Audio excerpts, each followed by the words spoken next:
Our panel is described as the crisis of values in relation to Václav Havel legacy. As many of the speakers mentioned, it's a very wide theme, so we will concentrate mainly at the beginning at the current Ukrainian crisis, threatening the values and then asking very urgent questions. Where are the limits of support for Ukraine in the light of nuclear threats? What is at stake and so on? And then we will move on possibly to any other themes that you might find interesting. So now it's my pleasure to introduce the panelists. On my left hand is Marci Shaw, the Associate Professor of History at Yale University, and she wrote numerous books and publications on Central and Eastern Europe, including The Taste of Ashes and The Ukrainian Night. Marci, it's a pleasure to have you here. Welcome. It's Jacques Rupnik, Research Professor at Sciences 4 in Paris. I was applauding you. Or you applauding me? He was educated at Sorbonne and Harvard, and again, he wrote numerous books and publications on the changes in Central and Eastern Europe after 1989. Welcome, Jacques. Yeah, Michael Žantovský.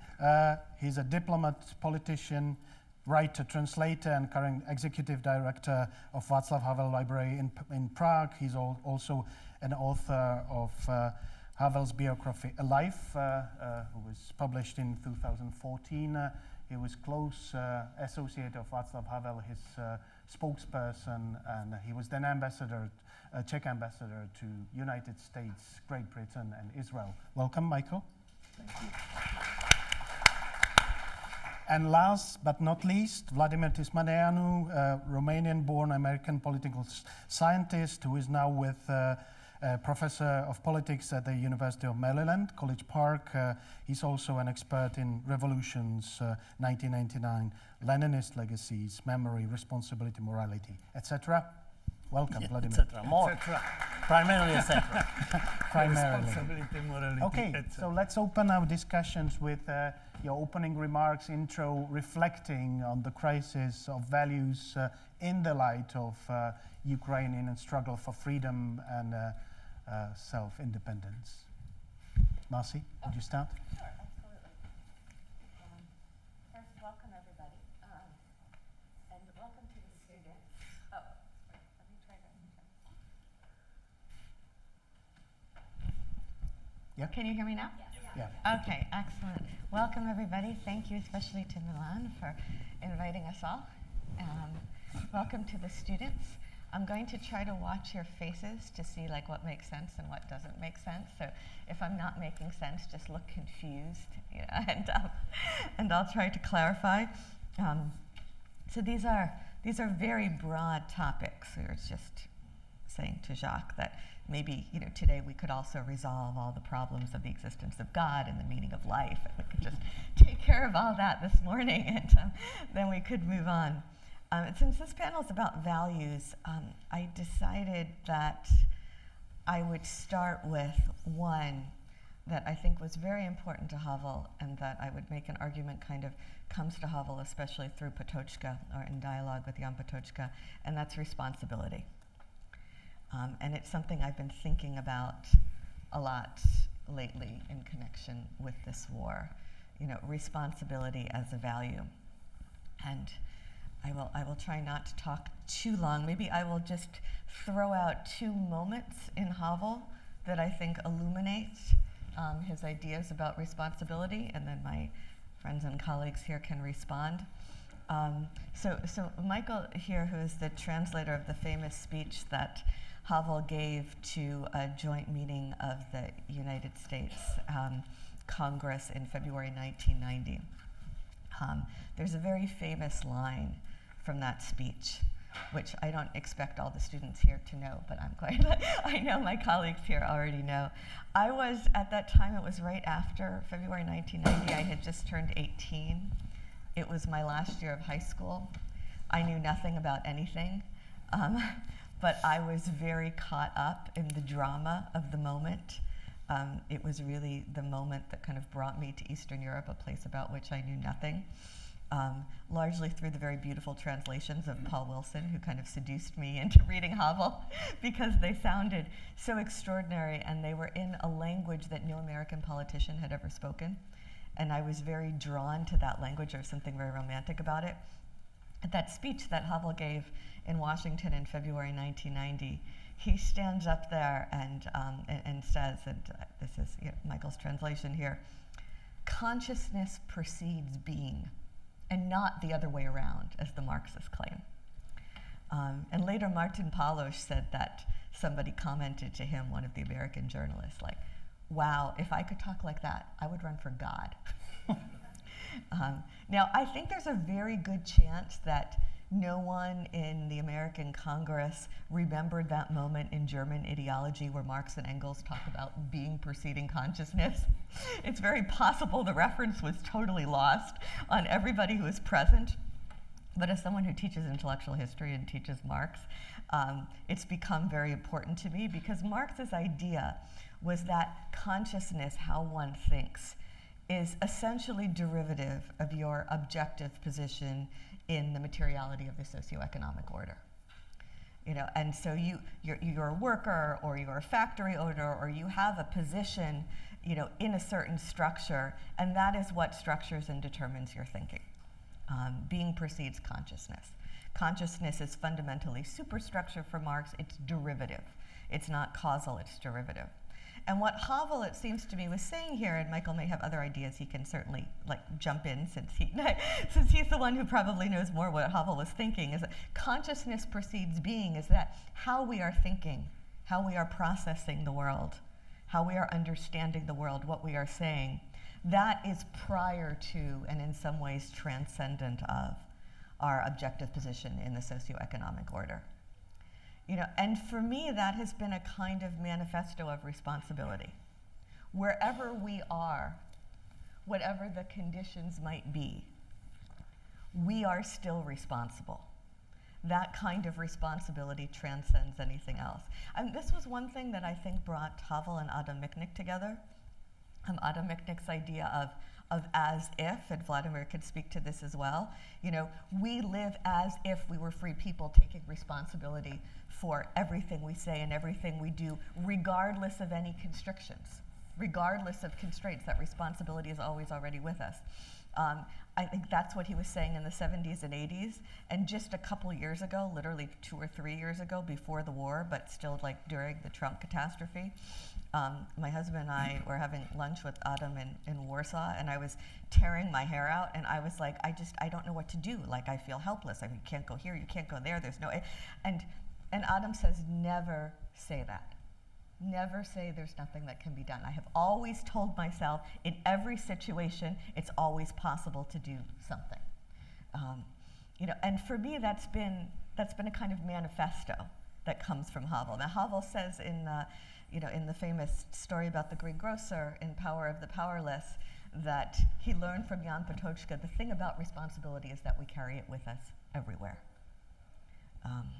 So maybe I'll just leave it with that, and I'll let my colleagues jump in. I mean, I have much more I could say, but I don't want to dominate our introduction. So Thank you, Marci. Jacques, the floor is yours. Good morning, everybody. Great pleasure to be here. And is Milan Babík here? No, he's not. But anyway, thank him for the invitation. Yes, if you have to define Havel, you would start there. If you're moving more, because students sometimes ask, where would you put Havel? Where would he belong? And I say, the best answer, you read Kolakowski's essay from the 1970s, How to be a Conservative Liberal Socialist. And that really confuses them. But it is actually the closest to the truth, because you can find in Havel, Michael spoke about it yesterday, the concern for the environment, for the world we live in. Well, you can say this is, in a way, a conservative. You want to preserve something, you want to conserve. Liberal, yeah, politically he's a liberal, definitely. Not just human rights, but he believes in liberal politics, and believes in social justice. He repeats it. So everybody can find in Havel something, and but you don't want to separate the three because they belong together. So he ticks all the boxes, or rather, he doesn't fit in any of the boxes. So that is, I think, the interesting thing. You say, which values? Well, he combines in his person, but also in his engagement, in his political commitment, he combines those. So that, I think, is the interesting thing. Now, of course, perhaps the interesting thing about what happens to values with somebody like Havel is when an intellectual is then confronted with the exercise of power. Because the sentence Michael quoted yesterday, which is, that there are things that make sense regardless of the consequences. Maybe I'm not quoting exactly, but that's more or less the gist of it. Well, that's clear. Sorry? Yeah. Doing fine. Yes. I'm doing fine? Okay. Memory is still there. So that is a dissident position. You take a stance on something regardless of the consequences. Yes, and there can be consequences, and for Havel and his friends there were consequences. They were actually put in jail, etc. So in that context, in the dissident intellectual context, that sentence makes sense. If you become head of state, it's a different proposition, because then responsibility comes in. And you take a position, you cannot say regardless of the consequences. No, there are consequences. You must take them on board. You must sometimes back down on some of your preferences, which doesn't mean renege on your principles. And yes, you would call this, you have to accept the politics of lesser evil. There are situations where you just don't do, this is a position regardless of the consequence. It makes sense regardless of the consequences. No, because there can be disastrous consequences with the great principles. And we know many situations like that, great principles leading to disastrous consequences. So in a way, that idea of responsibility, in my mind, changes once you move from the dissident intellectual posture, the primacy of the ethical stance, to the ethics of responsibility, which is the classic intellectual dilemma, the ethics of conviction and the ethics of responsibility. Now, how am I doing? No, I can go on. But you told us to say something about Ukraine. Maybe in a second round, I'll get to that. And okay. Okay. Thank you, Jacques. Michael, you told me yesterday you'd prefer to talk about virtues rather than values. What do you mean by that? How thank the you. virtues? Thank you for that question, and thanks, Mike. Mike? Yeah, Mike. Yeah. Well, Mike. Yeah, it is working. Is it working? Yeah, it is. No? I'll try to, something like that. Okay, this Yeah? is It's the better? technology. Yeah. Okay. I'll try to be careful. Anyway, I wanted to thank my predecessors for mentioning some of the central Havel's concepts and ideas, and I find it, Marci, amazing that you were not here last night, so you couldn't have known that you pinned down exactly the same sentence I started my talk with from the speech to the joint meeting of the US Congress. And, but I'm slowly realizing that all of us here are Havel people, and it will be left to me to be the crisis people, because this conference is about the crisis, and we are to speak about the crisis of values. And that's why I believe that the very concept of crisis and the way of values and the way it is viewed and perceived these days is maybe one of the factors contributing to the crisis. I mean, in modern analytical philosophy, the postmodern, philosophy, reality is value neutral, and values are just human projections. Justice or wrongdoing, truth or lie are a matter of subjective perspective. So there's no room there for moral values, which are, if they exist, they are not a matter of subjective perspective. So it made me realize that actually values are somewhat modern concept. I mean, it's not in ancient philosophy, you don't find much about values or hear about values. It's a concept that replaced an older concept of virtues. And virtues, although they also defined in various ways, are in the view of the old philosophers basically standards of excellence, outside our subjectivity, and something to which we all aspire.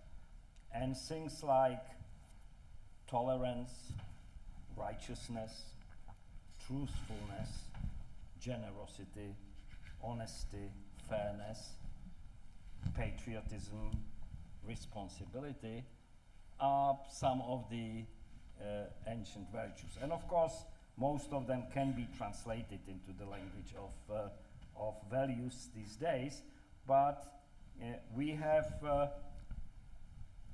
forgotten or stopped using some of them, and on the other hand, we introduce some new concepts which we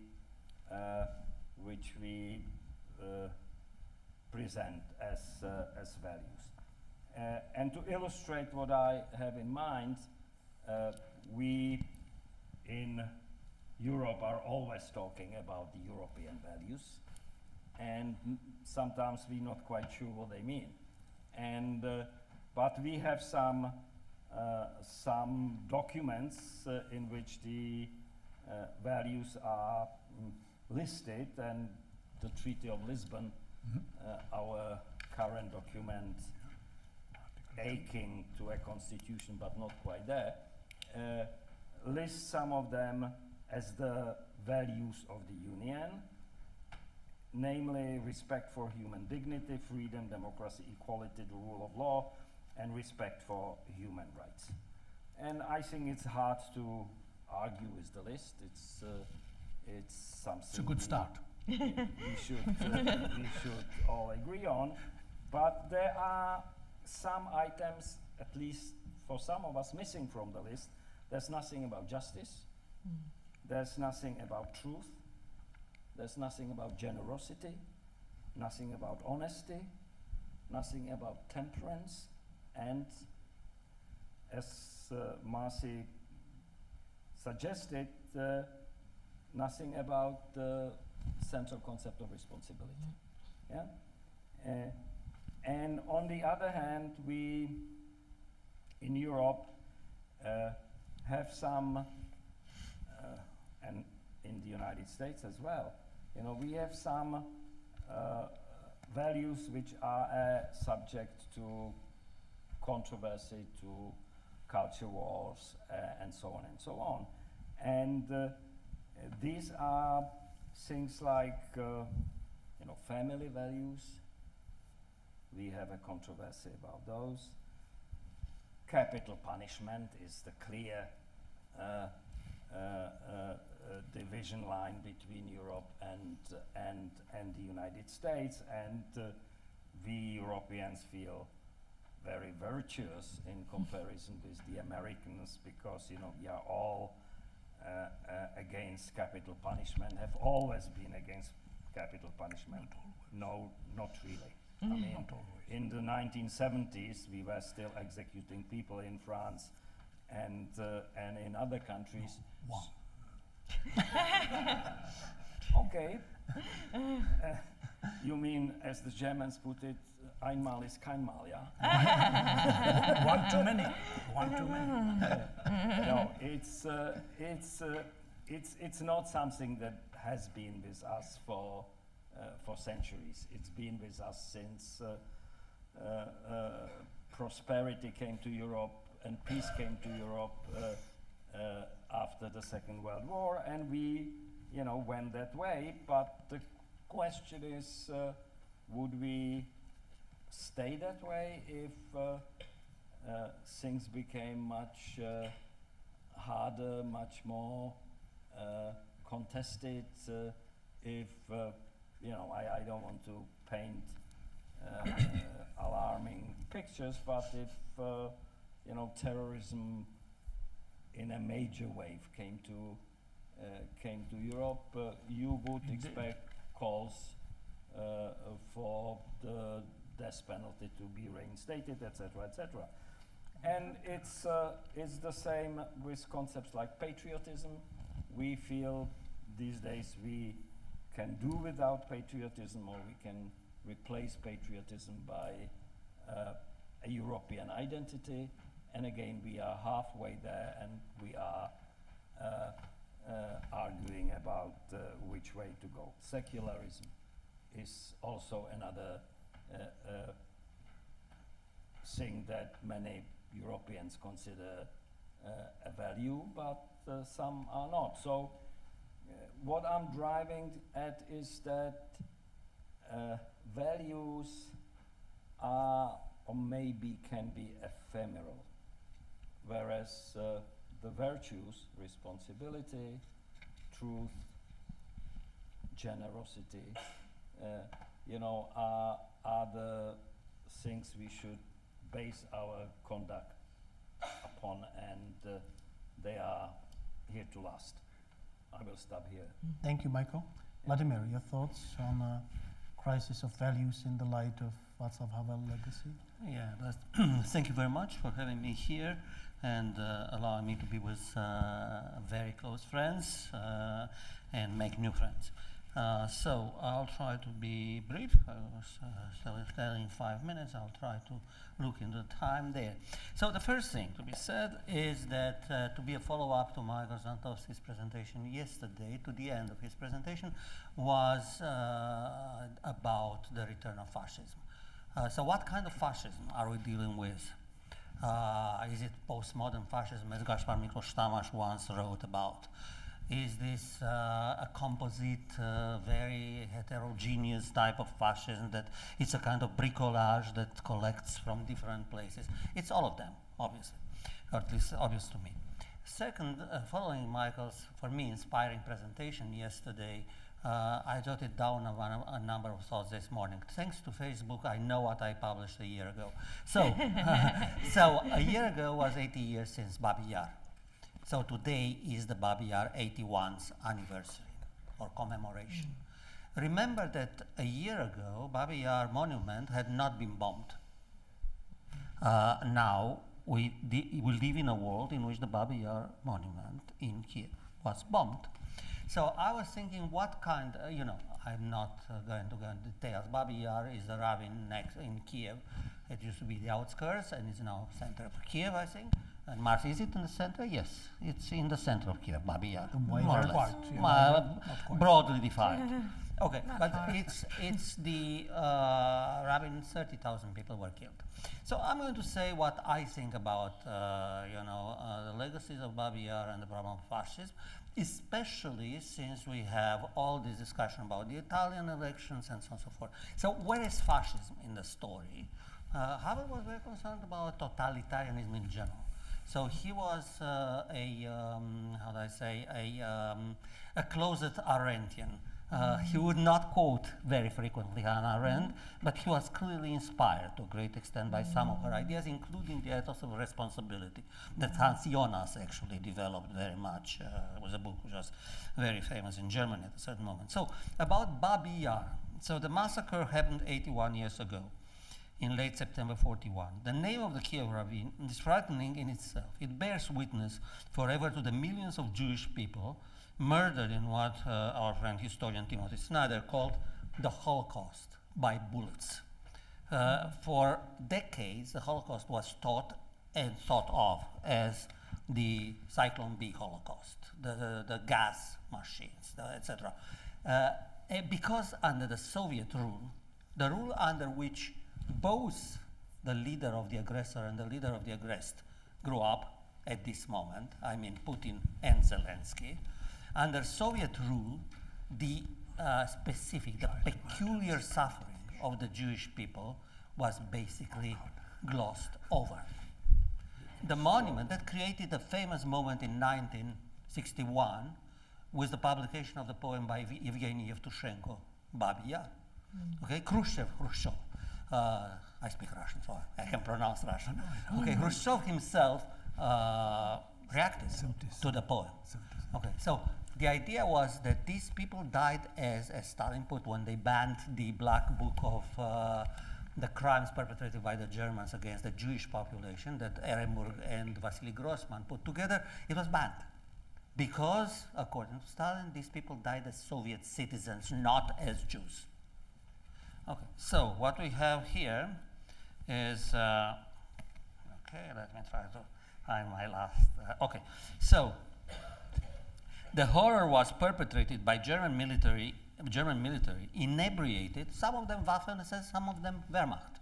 So it's not only a Waffen-SS fringe behavior. It was the mainstream of the German occupation army. Okay, so basically the horror was perpetrated by German military inebriated with Nazi racist delusions. Here we'll go back to Havel in a second, and then I'll finish because there are other things I would like to say, but later, perhaps. Okay, so keep in mind, German or Nazi racist delusions. That brings us into the problem, which is central, if I understand correctly, Havel's philosophy, the problem of ideology. I think that without focusing on ideology, which is the crucial concept in the power of the powerless, when he, it's basically explicit ideology, implicit ideology, total ideology, particular ideology, but it is very important. The matrix of the greengrocer's behavior, which is unconscious, is basically endorsing a certain ideological wager, a certain ideological vision. Okay, so we're here at a conference which deals with Havel-Albrightová crisis. Let me say, the UN experts last week have confirmed that Russia has committed war crimes in the occupied territories of Ukraine, much to the dismay, I suspect, of the powers that be at Amnesty International. Okay, so who continue with their obscene behavior, by the way. They've reached the point of I consider them an obscene at this moment organization, the way they behave regarding the war in Ukraine. So, and I will be ready to elaborate on that. The mass massacres in Bucha, Mariupol, and Irpin did not happen decades ago. Let's keep this in mind. They happened this year, in 2022, Anno Domini. Okay? Now, maybe as we talk here right now, in this wonderful college city in Maine, another massacre takes place. And another mass graveyard is built. So, what is the consequence? What I try to say. By the way, Michael made a very good point. No, it's Jacques who made that point about the ethics. What kind of ethics do we have in this story? We have both ethics. I remember a conference with Tony Judd years ago where Tim was there, and I remember with Eric Hobsbawm we had a very interesting conversation. So the issue was, what's his name? The very famous British Grover. Okay, so he made the distinction between ethics of intentions and the ethics of consequences.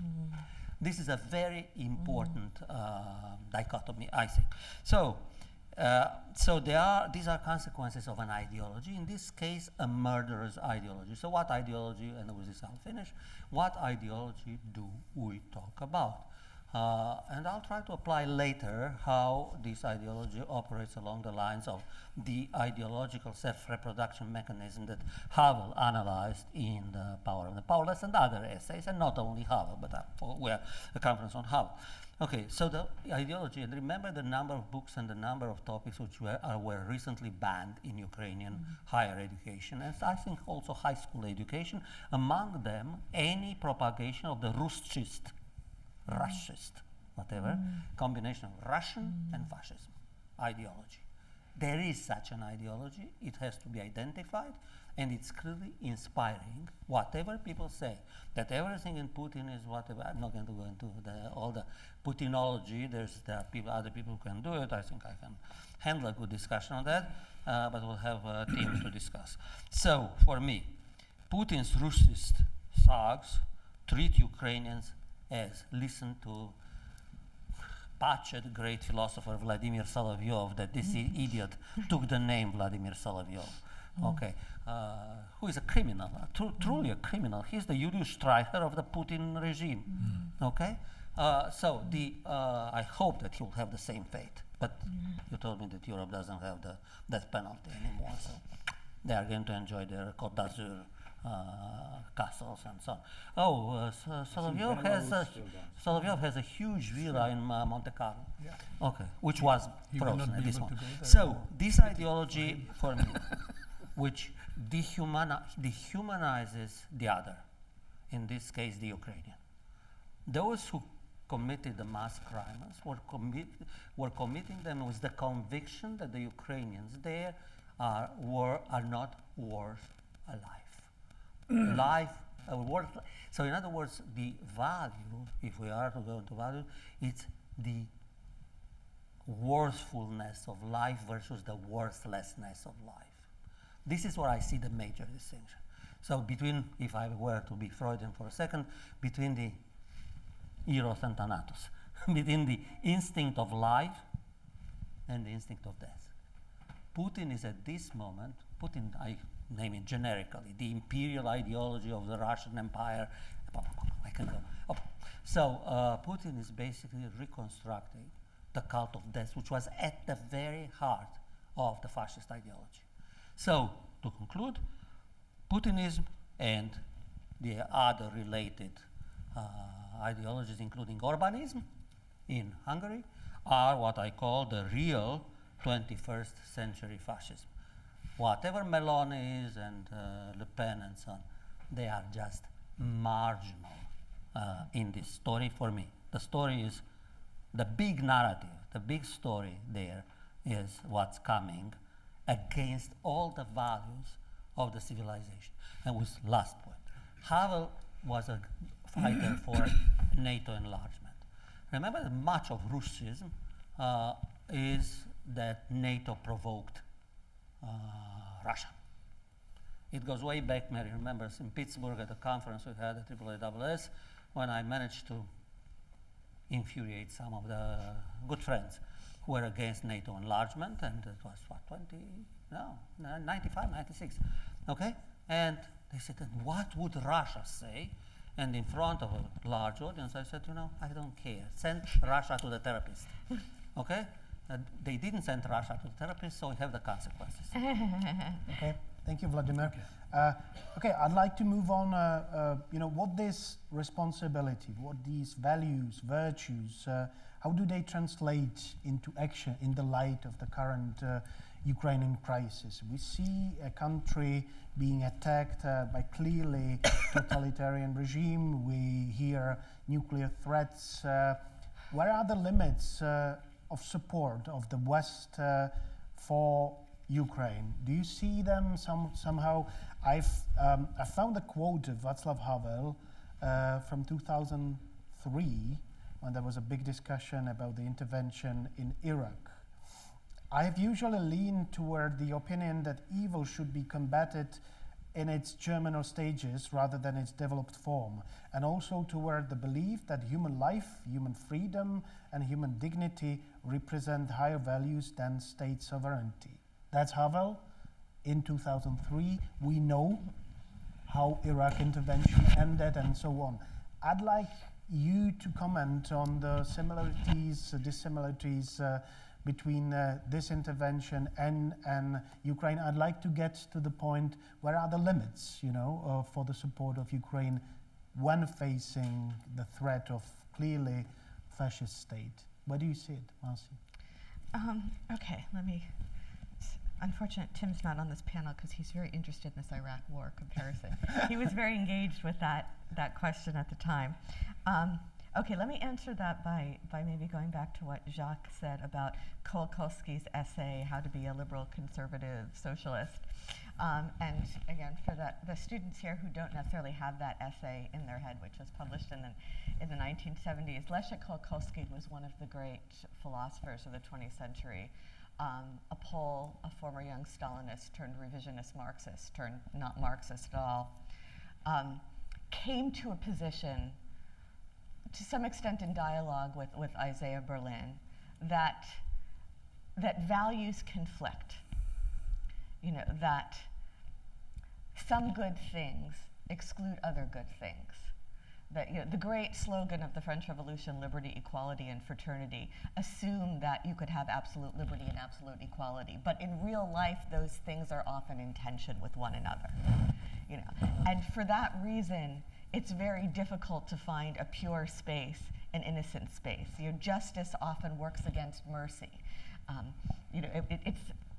To some extent, it kind of goes back to Hobbes. You're trading off liberty and security. And Kolakowski here is saying it may be that, in the interest of more social justice, you have to restrict freedom. But in that case, we should at least say what we're doing. We shouldn't call it a higher form of freedom. We should say that we're compromising on freedom, in the interest of this other goal. And I want to bring up two cases here. One of which I think we're going to see maybe tomorrow night is a text that I teach a lot, but I haven't seen it performed in 25 years, which is Havel's Audience play.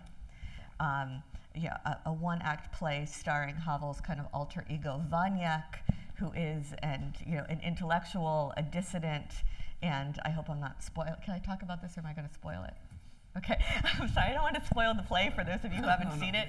I've read it many times at this point, but there's a brilliant illumination of this in this play that I like to use for my students when I teach it at Yale, which is, so Vaniak, who is the intellectual, who is the dissident, who is looking for work because it's illegal not to have a job, and he's been thrown out of what he can really do, and there's this kind brewmaster at a beer brewery who agrees to take him in. Clearly a good guy, a decent guy, knows that this is like a flabby intellectual who doesn't really know anything about physical labor or making beer, and so tries to give him some kind of easy assignment. But of course the cost for that, for the brewmaster, is he is then asked by the secret police to write weekly reports, about this dissident intellectual who's working for him. He doesn't want to get anyone in trouble. He has no hostile inclinations. He doesn't love the regime. And he's kind of stressed about this situation because, he's like an ordinary, working class guy. He doesn't, what does he know about writing a report? He's never written a report. And so he goes to Vaniak and immediately confesses and says, they asked me to do this. And, of course I don't want to get you in trouble. It's really very stressful for me. So, could you write them yourself? I mean, really, it would be easy for you. You're a writer. It would be child's play. Come on, you can say whatever you want. You don't have to get yourself in trouble, and it would really take a great burden off me because it would be really a struggle for me to put together a text. And Vaniak is saying that, and Vaniak is sympathetic. He likes the guy. He said, I really appreciate what you're trying to do for me, but the thing is, as a matter of principle, I can't participate in a practice that I find immoral, which is, spying on people and writing reports. And there's a moment at which it's I'm butchering it in my paraphrase, but you should all see the original. There's a moment in which the brewery master breaks down. He's like, but what about me? What about me? What am I good for? I'm just the shit that your principals can stomp on, but you want to keep your hands clean, but what does that do to me? And it's a real, it's comic, it's absurd, but it also lays bare the moral dilemma. Because you see Vaniak's point of view and you see the brewmaster's point of view. No, you see that like he wants to keep his hands clean. If you participate in this practice, you're contributing to the regime you're fighting against. And if you leave it on the brewmaster to do it, you're putting him in a very unfair position, you know, and you're kind of inflicting all the guilt on him. And this kind of laying bare of the impossibility, you know, of any innocent space, of the conflict of values, was I think that's one of the best kind of literary illuminations of that. Another one I'll mention, again, especially for the students who may not have read these texts. So one of the great women of the 20th century was a Czech Jew named Hedda Margolis-Kovály, who, going back to what Vladimir said about Nazism and Stalinism, she appears in a roman à clef by Skoretsky as the woman who has been to hell twice and is still very much alive. I mean, she's no longer alive, but she was a Czech Jew. She survives the Holocaust. She survives Auschwitz. Her husband miraculously also survives in different camps. They come back to Prague after the war. They join the Communist Party. In the camps, the communists were the best people. They were the only ones who had a vision of how the world was going to be afterwards. He becomes a very high-ranking official. And her husband, Rudolf Margolis, is then one of 14 people put on trial in the Rudolf Slonsky trial in Stalinist Prague and hanged. So she lives through, I mean, she lives through Nazism, she lives through Stalinism in a particularly concentrated way. She comes through it all, you know, with extraordinary strength. She writes an extraordinary memoir, which is, I think, the best thing I've ever found for students to get at that intersection of Nazism and Stalinism. So if you haven't read it, you should all read Hedda Margolis-Kovály's memoir, which is translated into English Under a Cruel Star. And it will give you an immediate feel for how those things are connected. And she's a translator. I mean, she's a literary translator. And later in her life, she writes a crime fiction novel, which was only translated to English and published after her death. It's called Innocence. It is set in Stalinist Prague. For those of you who like crime fiction, it's not my genre, but I read it because it's her book. I reviewed it for the TLS. And in some ways, it's light reading, and if you like crime fiction, you'll like it. It's a great book. But there's also a message underneath, and you see how all the characters are implicated. You know, even everyone trying to do the right thing, you know, still gets implicated in this totalitarian system. And the novel is called Innocence. And what she's trying to tell us is that there is no such thing. But she's not trying to say that doesn't mean like we give up. And I think that was true for Havel and that was true for Kolakowski. The fact that values conflict, you know, the fact that there's this scene between Vanyek and the brewmaster doesn't mean we say, okay, whatever, it doesn't matter. We have to kind of live in that tension between values and still take responsibility. Stop talking. Jacques, what are your thoughts about the limits of support for Ukrainians so that we don't fall in the trap of what happened to Iraq intervention? What are the limits? Well, first, I mean, to connect the Havel position to your question, his stance, the quote you gave, that there are certain values, principles, human dignity, human rights, etc., yeah, that have primacy over sovereignty, over state sovereignty. That's the idea of what was called le droit d'ingérence, the right to intervene, or the duty. Then it became the duty to intervene, to protect certain rights. These were the 68ers who, you know, Bernard Kouchner, etc., who said, you know, there is a famine in Biafra. It started with the doctors. You have to save the people there. You know, you are thinking of revolution in Paris, where meanwhile there are people dying in Biafra. So you start with 68ers becoming humanitarian, engage in humanitarian action. Human rights becomes the post-68 ideologies, if you want. And Havel and the dissidents, of course, had their own version of that. It was not the same, but their own version of the idea that these principles, these values, have primacy over sovereignty. This is why they called on international bodies to intervene and to support their demand for the implementation, let's say, of the Helsinki Agreement, the third basket, etc. There are things that are more important in international diplomacy. So this is where this idea that the international community, which doesn't really exist, but or let's say it only exists where a bunch of influential states decide that they will act. And so that's where the idea of the 68ers, let's say, as I put it, perhaps unfairly, and the dissidents converged in this idea that there are things that are more important than state sovereignty. So when Yugoslavia broke out and there was a war in Bosnia, I was then executive director of the International Commission on the Balkans of the Carnegie Endowment, and we met with Havel, of course, the whole group of the commission, you know, with Geremek, with Simon Veil, with the Belgian Prime Minister. We had a very distinguished group, and we had a fantastic, amazing conversation with Havel on those issues. And he very much believed that the right to intervene, including military, to stop a war, to stop ethnic cleansing, as it was called, or you could say to stop genocide, whatever you want. So that was very much his position. It had this continuity from the human rights dissident struggle. In the context of the Bosnian War, it took this particular shape. Now, then came Iraq, and I was going to say and destroyed it all, because there you have then an intervention on fraudulent pretext. So you say there is a war. I mean, I will not inflict on you the whole thing. You know the weapons of mass destruction, Al-Qaeda. Okay, so you have there suddenly the destruction, and the problem for those of the dissidents who initially supported the war was then terrible to confront that question. That you want to live in truth, and there is a war carried out with lies. This is a big, serious dilemma.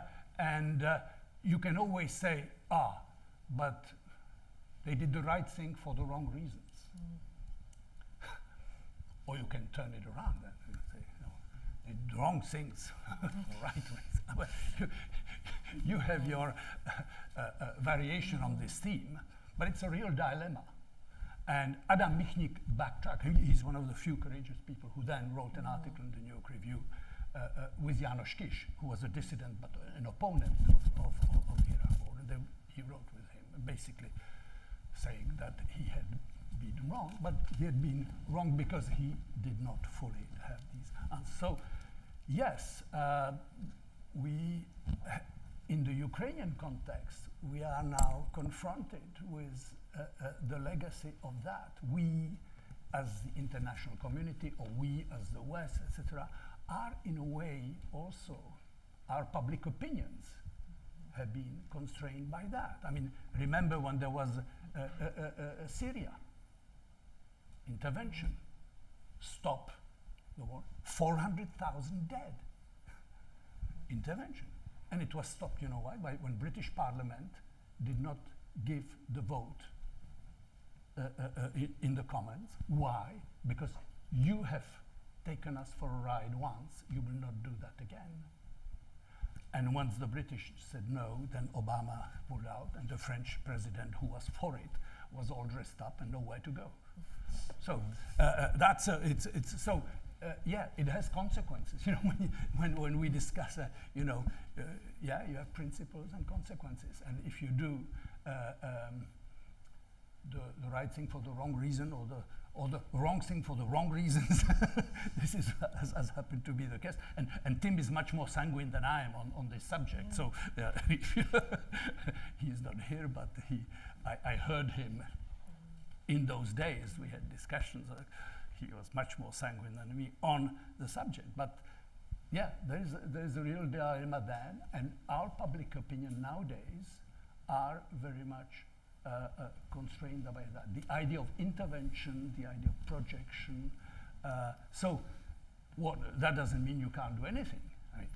There is support, and there is massive support for Ukraine. I mean, Ukraine would not, I mean, their resistance is theirs, and their determination is theirs. And, that requires that our respect and for many Europeans, the surprise and amazement at their determination. But of course, they couldn't do all that without our support. And that support is generated by the way they have framed this war.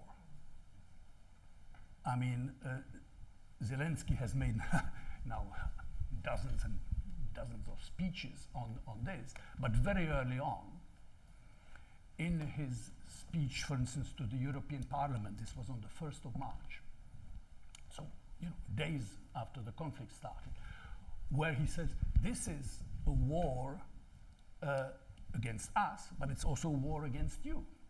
This is a war about values. Our panel is about values. This is a war, you know, between those who are committed to defending certain principles, democratic principles, values that Europeans share and which are under attack from Russian imperialism.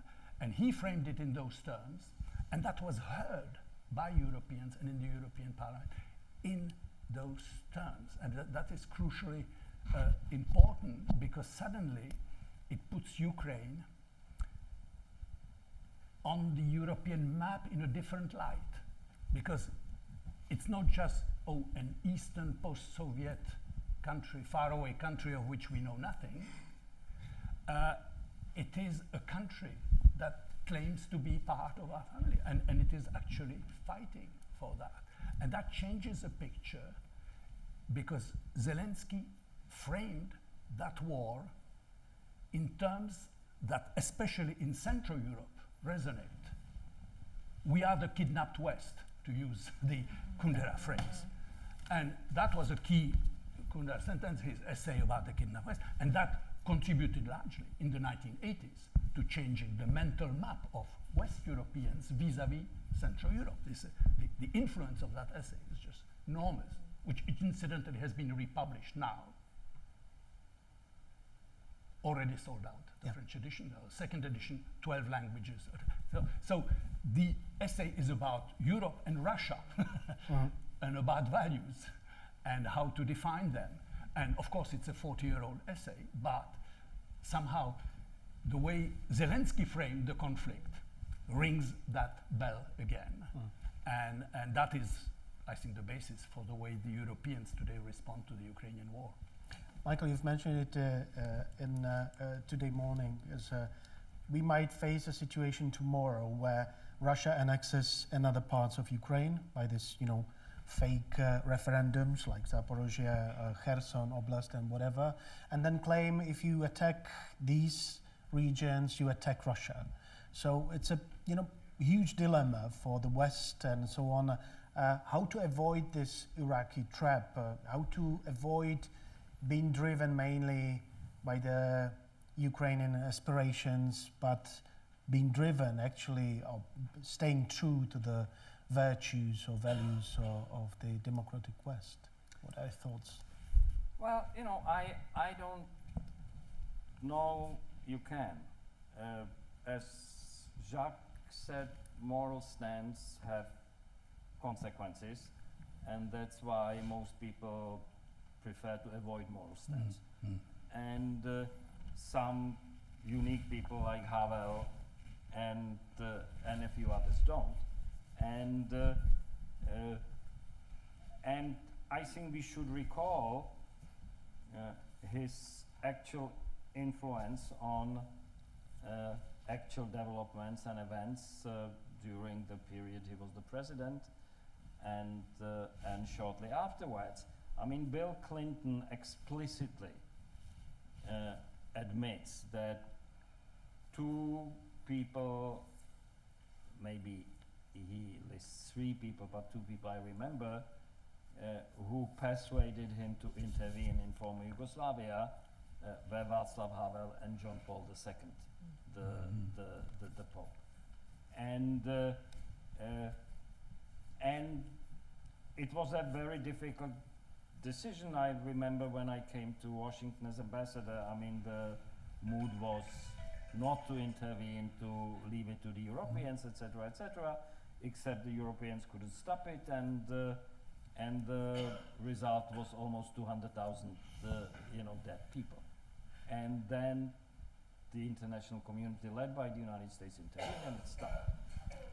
on Iraq, you know, Havel supported the removal of Saddam Hussein. I mean, in so many words, and he never recanted on that count, because he was convinced that Saddam Hussein committed atrocities against his own people, that he used chemical weapons against his own people. He never got involved in the debate about WMDs.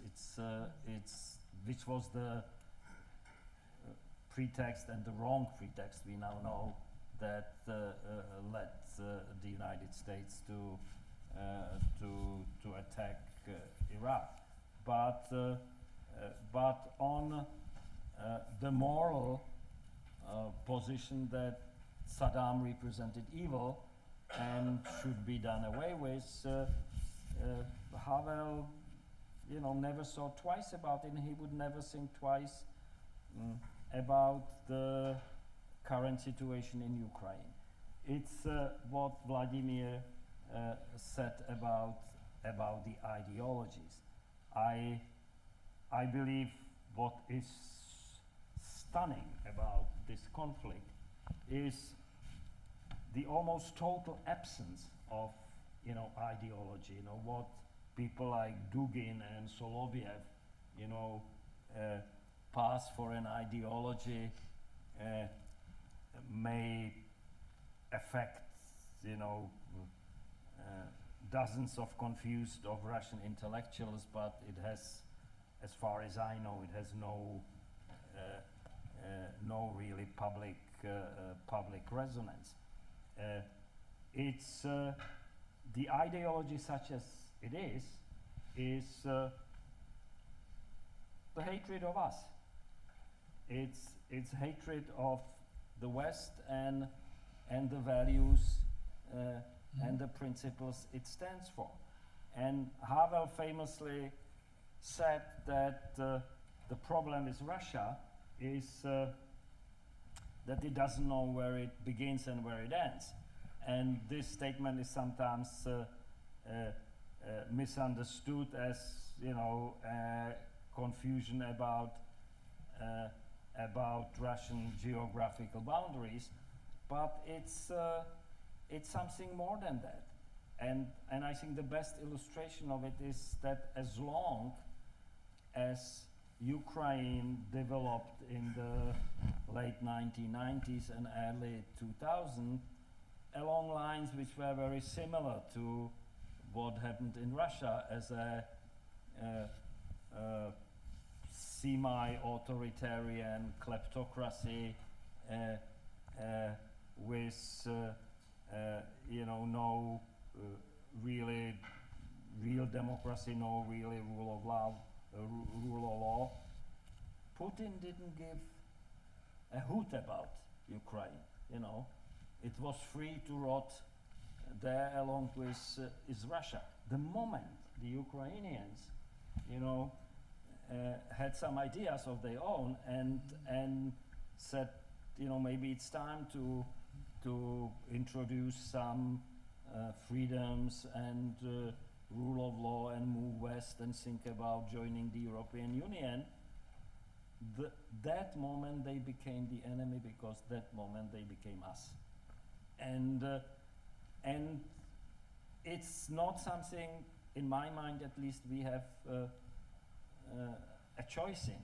I mean, we are, whether we like it or not, we are a target, and what would happen if we gave up on Ukraine would almost certainly be the total takeover of Ukraine by Russia, and the next thing would be, you know, the Baltics, the Poles, the Ukraine, the Slovaks, and the Czechs, you know. Even the Czechs. Even the Czechs. So it's rarely so clearly defined as them and us, and And we are in this for better or worse, and we have to stand the course. Okay. I promised to, we're running out of time, I promised to give you a chance to ask the questions. I think we have a space for one or two. Is there anybody willing to ask the question? Do you have a microphone? Do you need a microphone? I don't need a microphone. Okay. When did it? That's the one. No, I'd like to reinforce what Jacques said. When we gave the inaugural dinner the night before Havel became president, the German ambassador asked to come to the dinner, not to see Havel, because Havel was going to be there. And Havel had written a letter or a statement saying that the Czechs should apologize for their treatment of the Sudeten Germans. And he was going to Munich the next day and then to Berlin. And Bill, my husband, Ambassador Loers, was there present at the conversation. And he said, Václav, you're going to be president of a country tomorrow. It's different. Mm-hmm. Okay. Thanks. Anybody else? Is there anybody?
Do you want to react, Marci?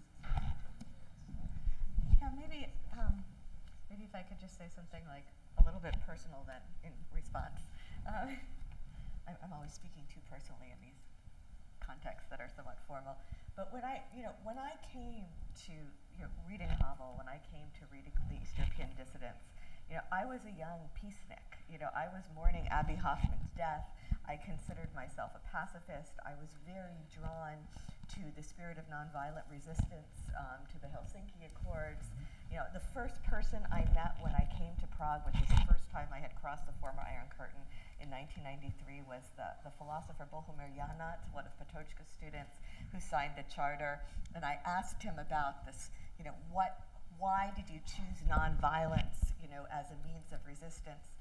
And he said, well, violence is a tool used by cowards who refuse to carry their own existential burden. And I have stood by that. That's been deeply in me. I've never let my kids have a squirt gun. When my son begged and pleaded for a Nerf gun for his 9th birthday, I absolutely refused categorically. And last week I had Ukrainian friends and colleagues who said, we need you to come down to Washington. We need long-range, high-precision missiles now. And I found myself in these meetings with senators on Capitol Hill saying, you must send long-range, high-precision missiles to Ukraine immediately. Now, this was a situation I never, ever in my life would have imagined I would find myself in. And I have to say, I did it. I'm not saying I was great at it. Clearly I'm someone who knows nothing about missiles. I did it with no ambivalence because I had no doubt that at this moment it's absolutely necessary and the right thing to do. And that's something I'll be processing still, I'm sure, for years to come, assuming the world still exists. Yeah. Michael, you wanted to add? Yeah, thank you so much for mentioning several of our friends in relation to the concept of freedom and responsibility. I would just suggest that there is no clear equivalence between freedom and responsibility, because responsibility is always a constraint on your freedom. You know, it's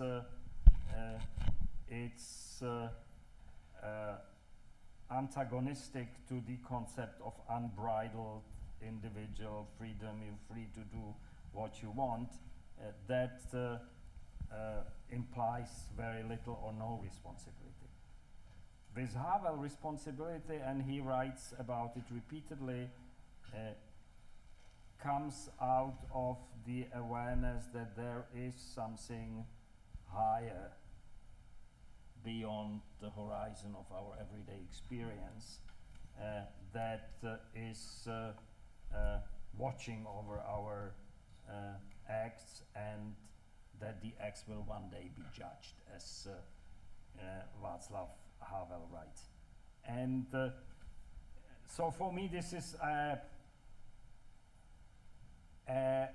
higher, more complex concept of freedom imbued with responsibility, as opposed to freedom as absolute irresponsibility, which is also a variety that many people practice these days.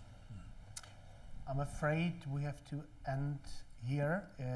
The time has passed. I would like to thank to Marci, Jacques Rupnik, Michael Žantovský, and Vladimir Tismaneanu for a wonderful discussion. I would like to thank you for your questions, and I would like to invite you for a next roundtable that starts in about 10 minutes, right here. Thank you.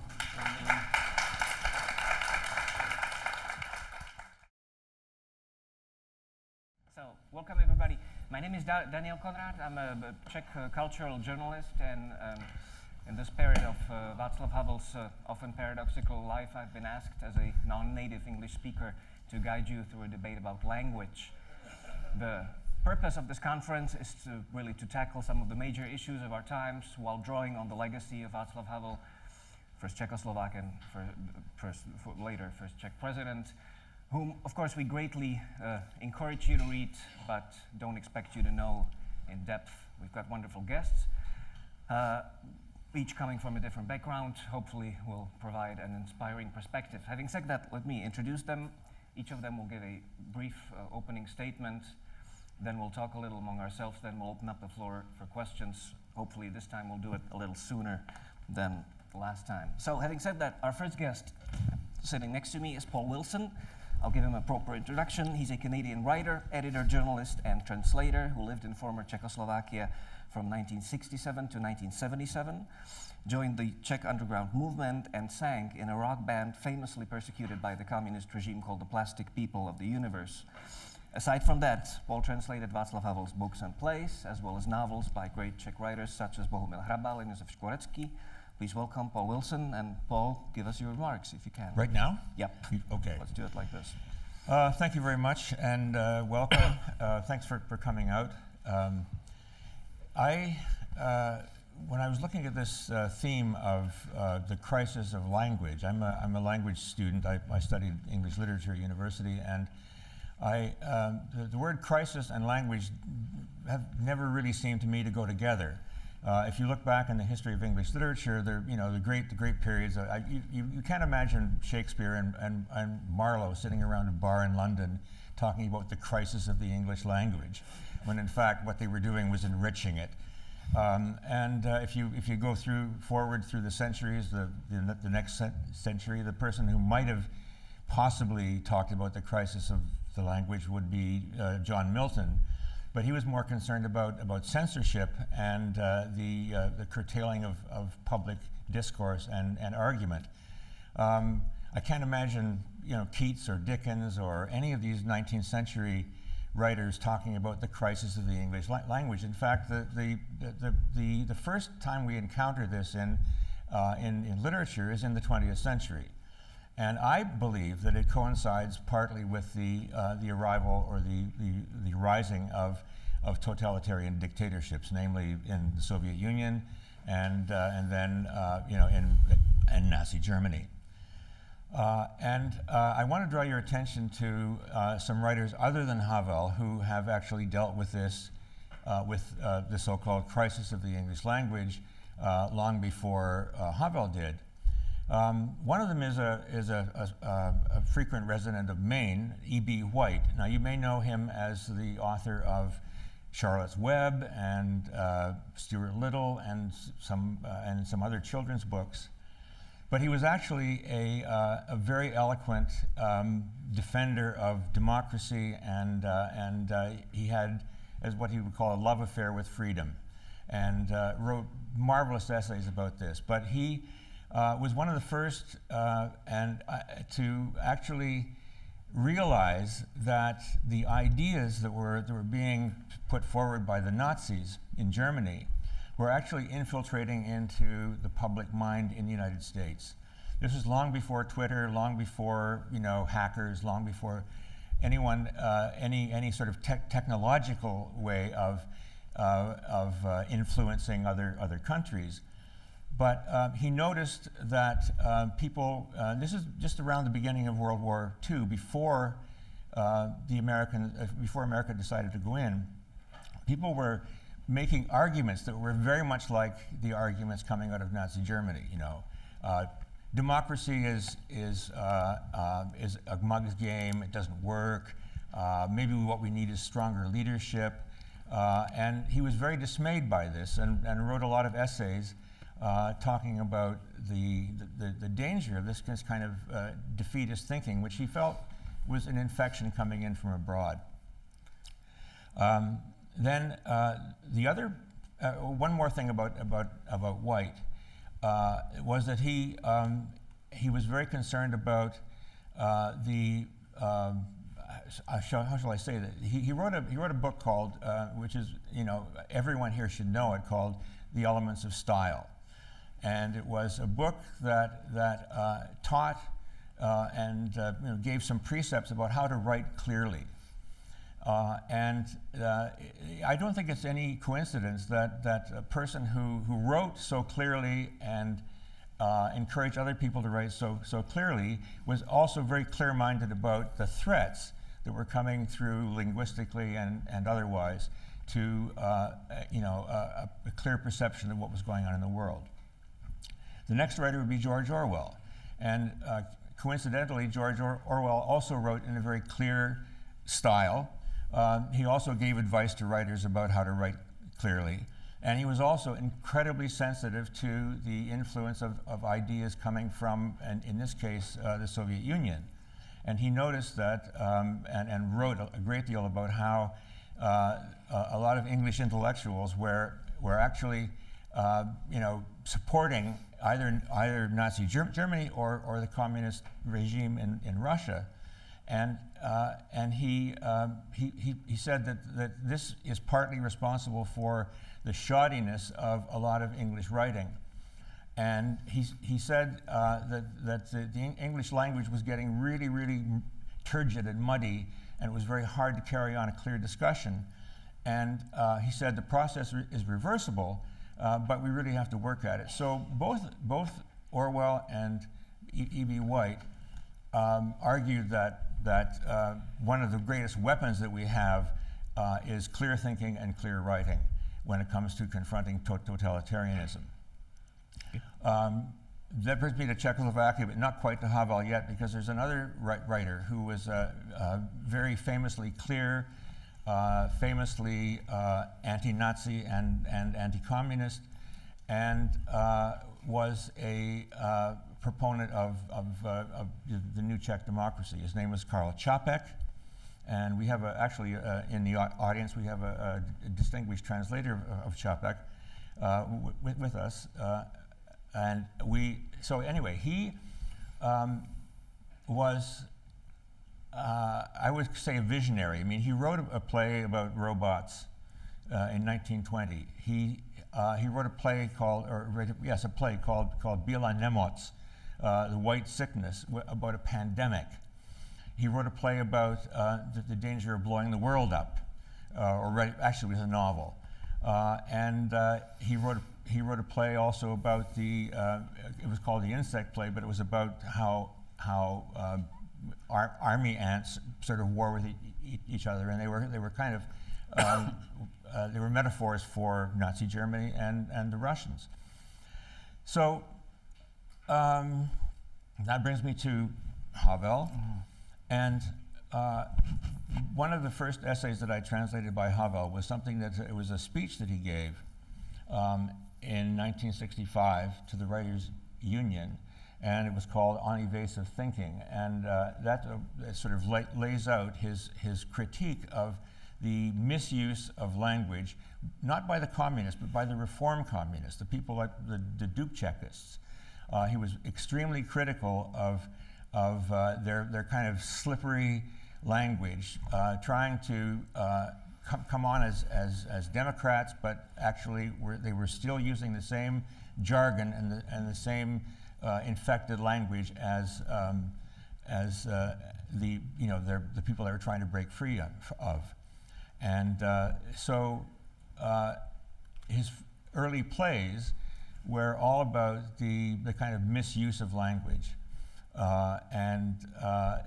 Although he never used the word crisis of language, he was instrumental in kind of laying this out in a very satiric way. So his early plays were incredibly popular in Prague, because he first was one of the first playwrights to actually grapple with the absurdity of a society that was ruled by a total ideology. And I think, Michael, you were one of the early sort of adapters. I mean, I think when you were 15, if I'm not revealing too much. 15 is right. Yeah. You actually went to see these plays and felt their influence. I saw the Garden Party, I think, 8 times in 1964. We'll get to that in a minute. So I'll leave it there. Okay, thank you, Paul Wilson. Our second guest, who hasn't spoken here yet today, Martin Putna, sitting next to Paul, is a distinguished Czech literary historian, essayist and translator, winner of the Tom Stoppard Prize, former director of the Václav Havel Library in Prague, author of many books ranging from Russia's cultural and spiritual history to Václav Havel, a spiritual portrait in the context of 20th century Czech culture. He's been also an unspoken critic of the Russian regime basically for as long as Vladimir Putin has been in power. He's one of the prime targets of Russian trolls on Czech Twitter. And most importantly, he's the professor of social and cultural anthropology at the Charles University in Prague. So please welcome Professor Martin Putna. Thank you. Thank you. Well, speaking of language, basically I cannot speak English. If people ask me how many languages you can speak or read, I say, I very much hope they master my only language, which is Czech. The other languages, I just am trying to observe and to compare and see their good and weak aspects, etc., etc. So I apologize very much. This is really like a gardener to let me speak in English about a language. Nonetheless, you didn't say one thing about me, one important thing. I'm a nasty, angry man, usually. And the majority of Czech society hates me. The fascists, definitely, and the Havelians as well, because I'm not devoted to Havel enough. And my book about Havel is quite critical. I don't think that Havel is a thinker. I think Havel is, when it comes to his really spiritual context, his ideas, his so-called ideas, I think he was rather a sponge. Sucking very cleverly ideas from his family, from his neighborhood, from his friends, from his teachers, and basically everything that we can find in his texts and that we quote, like that is a wisdom, that is also wisdom. And Havel used to say Well, usually you can find it earlier either in Ivan Havel, in his The brother?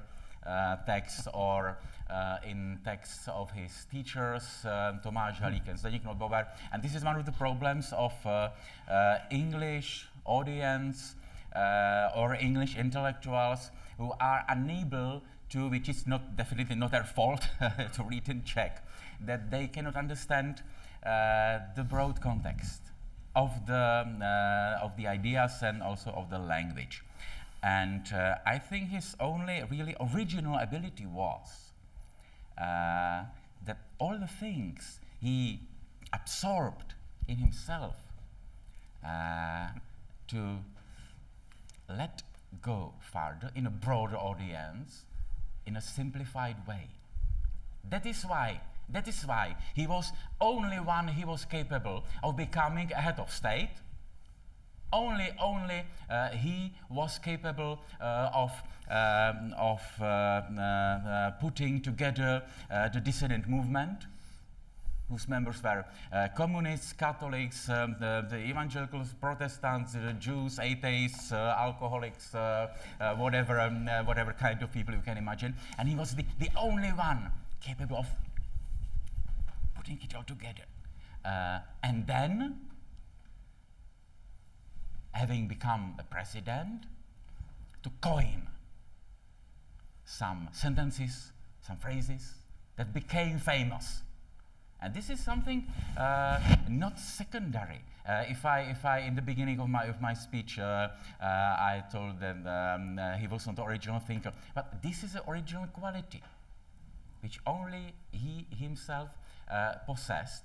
And in this aspect, he resembles of the first Czechoslovak president, Tomáš Garrigue Masaryk, influenced so much by the American culture. Cherche la Charlotte, his American wife, who basically was so much influential. And Masaryk was much more original thinker, definitely, than Havel. But also, Masaryk had this one single quality to be capable of coining the phrases that people can remember, and the masses can remember and repeat and say, yes, that's us, that's our identity, what this man says, this is us. And so I think the Havel's originality and uniqueness basically consists in language, not in thoughts, not in ideas, but in the language. And last sentence, coining phrases, coining those parallels, etc.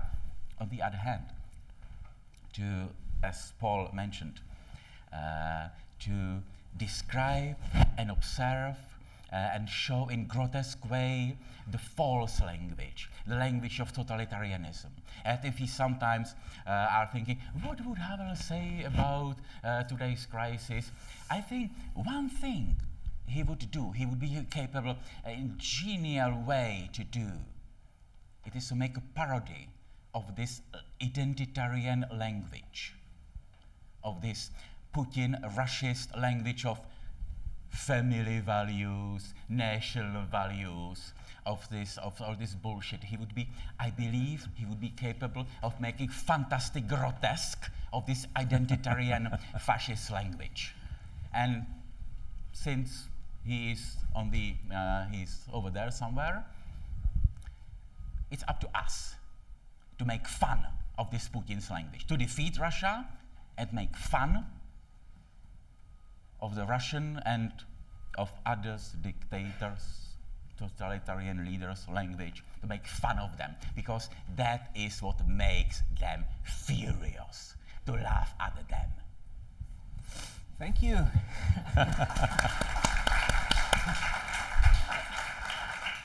Thank you for the wild remarks.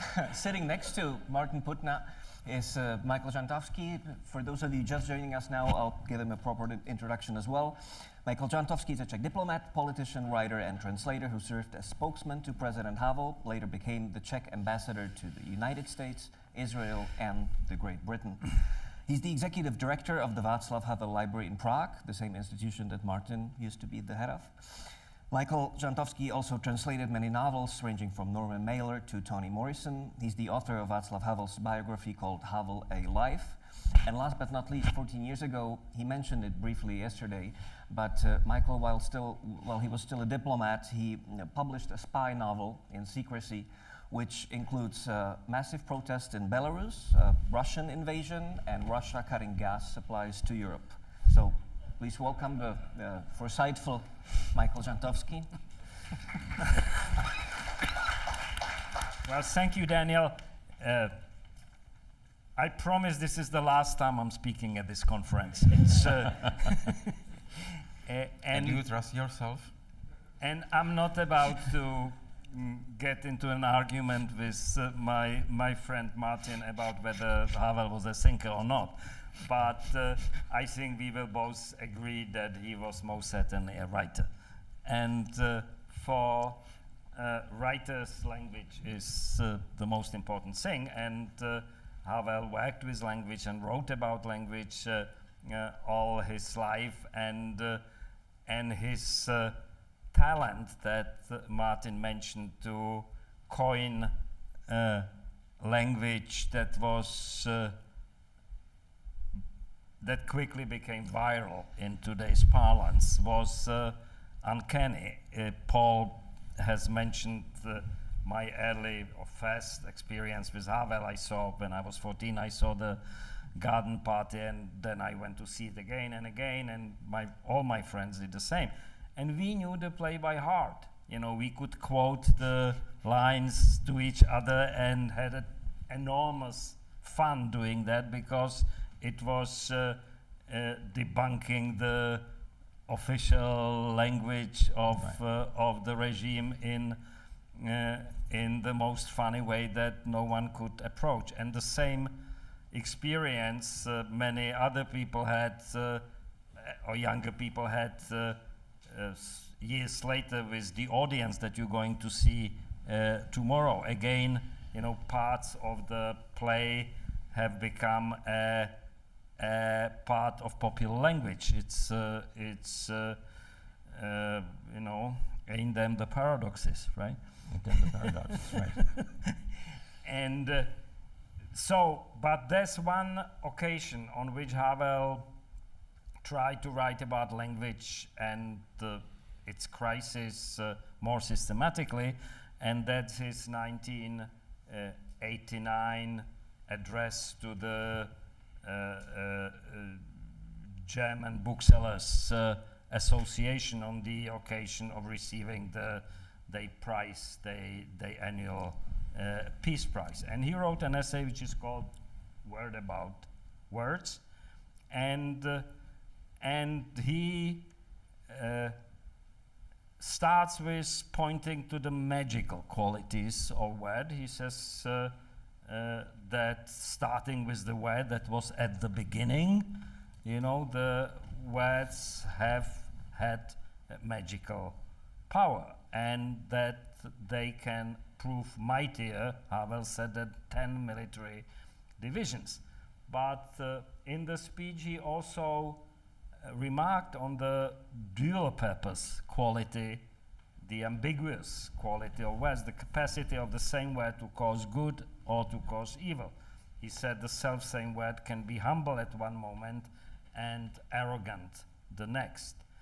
But even as he wrote the speech, there was a lingering doubt permeating it about what he sensed as possibly the waning power of the word. He said, is the human word truly powerful enough to change the world and influence history? And even if there were epochs when it did exert such a power, does it still do so today? And while he was in the opposition to the communist regime, arguably the word still had such power.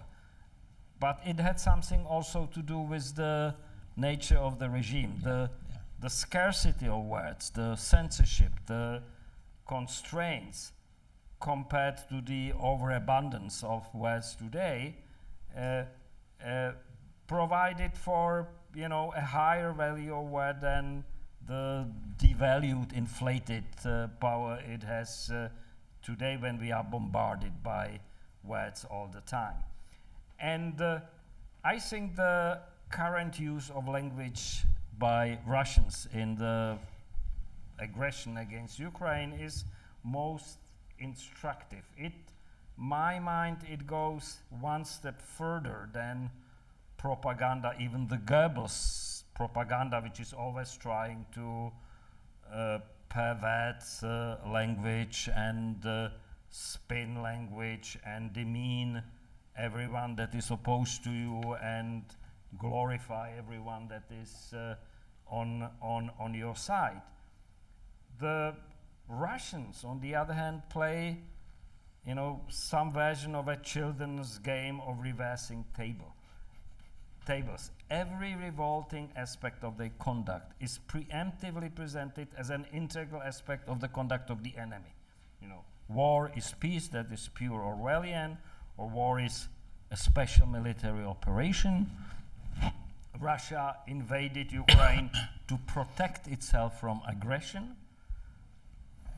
It's trying to denazify a regime led by a Ukrainian Jewish comedian. You know, it invaded with 200,000 troops to demilitarize a country that was not militarized at all. It is determined to defend itself by using nuclear weapons against what they call the nuclear blackmail by the West. You know, heard of it? It's, you know, even from a psychoanalytical point of view, this is pure projection. You know, it projects all the West inclinations into others. And the words inevitably lose all meaning in the process. And this is the novel method of propaganda, in which rather than to impose one's own meaning on words, all meaning is destroyed, creating a world in which, as our friend Peter Pomerantsev puts it in his book, nothing is true and everything is possible. Yeah? So, you know, it seems it is much more cost effective to make people believe in nothing than to make them trust your own version of the truth. But I will end up with a glimmer of hope that remains somewhat paradoxically, as Havel put it in his speech, quote, "One who has learned that words still count for something when you can still go to prison for them." And we know that in Russia today, people go to prison for using the word war. Thank you. Right. Thank you, Michael. Our last guest who just arrived in Maine last night, you all probably know. Some of you may be among the, at this point, I think hundreds of thousands of people watching his online course from Yale called The Making of Modern Ukraine. Timothy Snyder is the Richard C. Levin Professor of History at Yale University, the author of Bloodlands, Europe Between Hitler and Stalin, On Tyranny, 20 Lessons from the 20th Century, or The Road to Unfreedom, Russia, Europe, America. He's a recipient of multiple prizes, including the Literature Award of the American Academy of Arts and Letters, the Václav Havel Foundation Prize, and state orders from Estonia, Lithuania, or Poland. So please welcome Professor Timothy Snyder.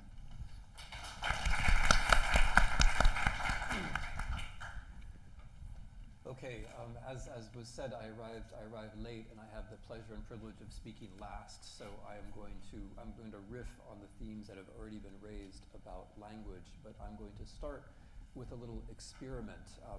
My colleagues began with the slightly, I think, ridiculous, framing that I don't really speak English, and therefore I'm going to speak English, and I can't possibly have anything to say about language. Whereas I think it's quite the contrary, in fact. That we all need some way to get a bit of distance on the words that we use, and speaking another language or just observing another language can be a way to get distance. So the experiment starts with this. What's the Czech word for 5? Any non-Czechs out there know it? Okay, any Czechs? Czech word for 5? Piet. Piet. Piet. Okay. The Polish word for 5 is pięć. The Ukrainian word for 5 is piat.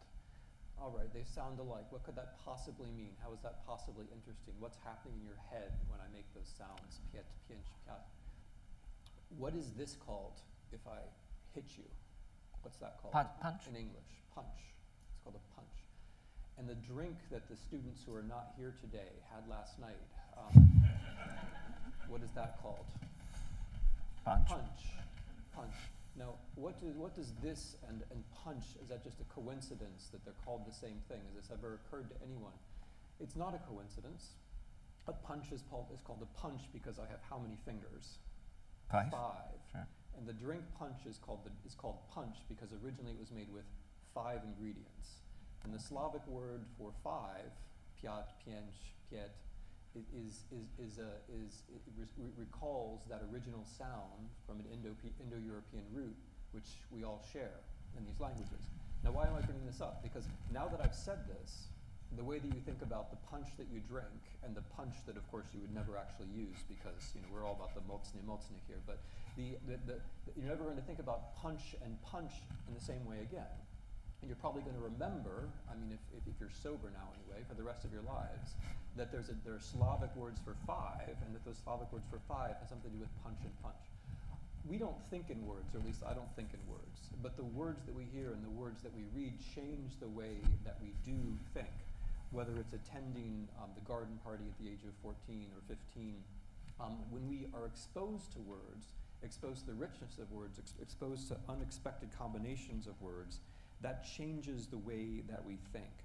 The words that I was thinking of as I listened to my colleagues were words from precisely Power of the Powerless. I think the most important words in that, which I take the point they're not entirely original. I'm very comfortable at this stage in my life with the idea that people synthesize other people. The other day I was in a conversation with a literary scholar who said, yes, Julian Barnes, sort of mid-level. And I thought, well, then I'm very happy to be in the mid-level amongst the people who are, synthesizing other people's ideas. I'm very comfortable with being there with Julian Barnes or Václav Havel. But the words that stay with me, the most important words for me in the essay, The Power of the Powerless, which is Havel's most well-known essay, are the 3 words most probable states. His argument about, one of his arguments about politics is that the kind of politics that we have, or the kind of politics of the 1970s, or the politics of modernity, or the politics of normalization, push us into our most probable states. And that this is what is fundamentally wrong, that we're in our most probable states, not in our improbable states, but in our most probable states. And I think this, for me, this is the most insightful part of Havel's argument, that our problem, our weakness, the way we generally become unfree, is that we become probable, or we become predictable to other people, or in our own time, predictable to machines, which in turn allows us to become predictable to other people. And the case I want to make about the language, or the crisis of language, or the significance of language, is that language gives us a richness which allows us to become improbable, or which allows us to do things which are not predictable. And I think that unpredictability is close to the heart of what Havel means by freedom. And I think that's actually, I mean, I take the point again that that's not an original insight. There's Patočka, and there's Kosik, and there's a whole Czech tradition, and other traditions which can lead us there too. But I think his most powerful insight is that freedom has more to do with unpredictability than it has to do with logic. And it has to do with rationality in a narrow sense. So language being something that we create, I'm just going to riff on this idea for a moment, and you'll just have to humor me. So thinking of plays, right? So the creator, probably the richest source in the English language, aside from the translation of the King James translation of the Bible, is Shakespeare. Probably the most important, we can debate, but let's just take Hamlet. Conscience makes cowards of us all. This is all from the to be and not to be speech. Conscience makes cowards of us all. Slings and arrows of outrageous fortune, right? To be and not to be. Now, who was Hamlet? Hamlet was a prince of Denmark. What are the Danes? They're a post-Viking state, right? What is English? Well, among other things, it's a language that was spoken on that island, which was influenced by those Vikings from the north, right? Who also invaded in 1066 and failed. But 3 days later, in 1066, the French invaded. Who were the French who invaded? They were the Normans. Who were the Normans? The Normans were a post-Viking people. What did they bring to England? Well, they brought a version of the French language. If they hadn't brought a version of the French language, Shakespeare wouldn't be saying conscience makes cowards of us all, because conscience is a French word. And here's one point where I disagree with Orwell. Orwell was said, you have to use the English parts of English, which I think is nonsense. You can't just use the English parts of English. The French parts of English make English much richer. But we don't think about how they're richer, and we don't think about their unpredictability unless we have a way to take some kind of distance on them, right? So you can't talk about slings and arrows of outrageous fortune. I'm aware that fortune is not originally a French word or even a Romance word, but if it weren't for French, we wouldn't be talking about the slings and arrows of outrageous fortune, or the uses of adversity, for that matter, to take a phrase which you will remember also from Timothy Garton Ash's book of the late 1980s. The uses of adversity, which is also Shakespeare. We're not going to be talking about that without French. Okay, you take the point. So the languages give us a sense of the unpredictability of it all, because after all, did the Normans have to win in 1066? And if they didn't, then English wouldn't be the way that it is. English is not a fixed thing. What if the other Vikings had won from Norway in 1066? Then English would be a very different language, and there wouldn't have been an Orwell telling us not to use the Anglo-Saxon parts of it, because there would only be Anglo-Saxon parts of it to use, right? Languages, like everything else, mix together and mold together, and they push us into places where we didn't expect to be. But we have to have a certain amount of consciousness of this whole process. And so one way to understand the references that colleagues have made, for example, to Orwell or to Peter Pomerantsev, and by the way, I can't resist saying, Michael, but I mean, nothing is true and everything is possible is Hannah Arendt. That's Peter Pomerantsev quoting Hannah Arendt, who is another person who is very conscious, as Peter is, of the importance, I think, of the unpredictability of language and the care one has to take with language, right? When Hannah Arendt is asked what remains after National Socialism, was bleibt die Muttersprache, what remains?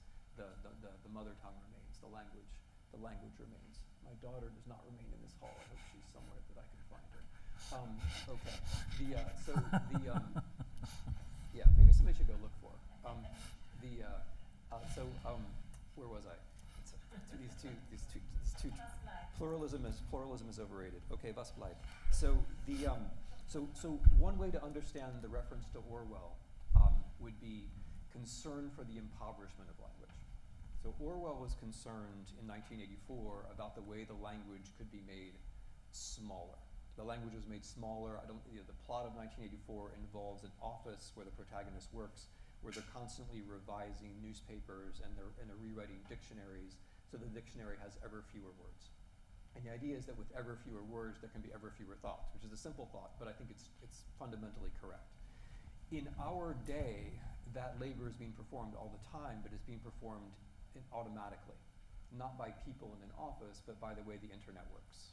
So the internet is herding us into groups where everyone uses the same words, and it's ever fewer words. And if you just, I mean, I'm sure none of you ever go on Twitter or Instagram or anything like that. You probably don't even know what I'm talking about.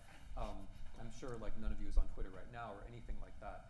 But if you followed the threads on, not the threads, the comments on Twitter, you'll realize that people are all using the same 25 words basically over and over again. And they're not using the word conscience. They're not using words of, they're using the same sets of words. And it's not just that the internet makes us dumb because we're with dumb people, that's true. It's that the way that the algorithms are set up is designed to get us into a very narrow place emotionally, but also in terms of our vocabulary, and then that becomes a way to live. And there's a politics to that. The politics of that is that we become predictable. As our words become predictable, our thoughts become predictable, and our political actions become predictable, and we become easier to rule. We are pushed, in other words, into our more probable states. And so how do we get out of our more probable states? We have to find ways to demechanize ourselves. And an example of the politics of all this is the Russians, precisely. The Russians understand all of this, and they've tried to use all of this. And when one looks at what works in response, and I'm sure we'll have a chance to talk about this later too, think about the Ukrainians and Zelensky. The way that they handle the Russians is they don't do more of the same. They do a bit like what Martin was recommending. They make fun of it. Or, more fundamentally, they tell a story. Right? What is Zelensky doing? And Zelensky is a man he's a Jewish comedian, but what is a Jewish comedian? He's an actor. When I asked him, when I talked to him about politics, we made some of the same references, but he said everything is in Shakespeare, which got me thinking. That's probably one of the reasons I'm talking about Hamlet now. But he's an actor, right? And so one of the things that he's doing constantly is that he's creating. And so then, and that I think is his appeal, because when we're in this Russian world or this internet world or this world of ever more impoverished language, where we're constantly being herded into these ever narrower caverns of language and thought, someone who comes along and tells a story without qualifying himself, without hesitating, and simply does it, simply performs, simply creates, simply uses language in a way which is fresh, then we think, oh, actually, that's something very good, and maybe there's a way out of this crisis of language. So, thank you. Thank you.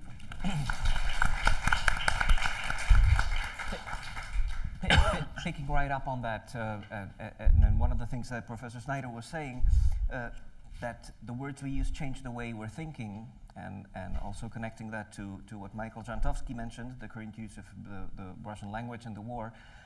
So could you, Professor Snyder, for example, could you explain to me, so as you say, language is not well in Russia. The war that's waged on Ukraine is not war. It's called a special military operation. It's waged against the so-called Nazis, which means anyone who either speaks Ukrainian or considers Ukraine to be a sovereign state. We've seen the referendums, which means staged elections. We've seen most recently in Russia last week partial mobilization, which effectively means allows the mobilization of any Russian man, and practically takes men, especially from the Asian part of Russia, the way I understand it. So when so many words fail to describe reality,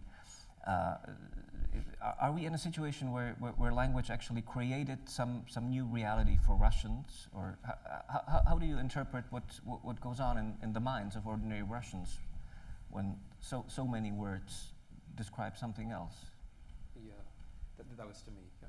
Okay. That was to you. So, I mean, I want to hear what colleagues think about this too. It's harder and harder to get into the minds of ordinary Russians. It's harder and harder to be there. You know, I can't go there at all. Some of this is speculative, but I do think that the state of Russian public opinion, if that's the word, becomes less surprising if we talk the way that we've been talking.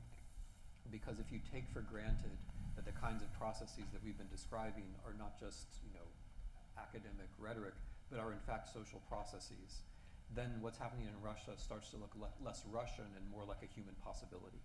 So another thing which Havel says in Power of the Powerless is that the fact that people can live in conformity, you know, it just shows that this is a human possibility. It's not the only human possibility, but it is a human possibility. The fact that we do it shows that we can do it. The fact that the Russians live like this shows that not just Russians, but that people can live like this. I mean, for me, the crucial elements are inequality of wealth, because inequality of wealth allows for inequality of media production.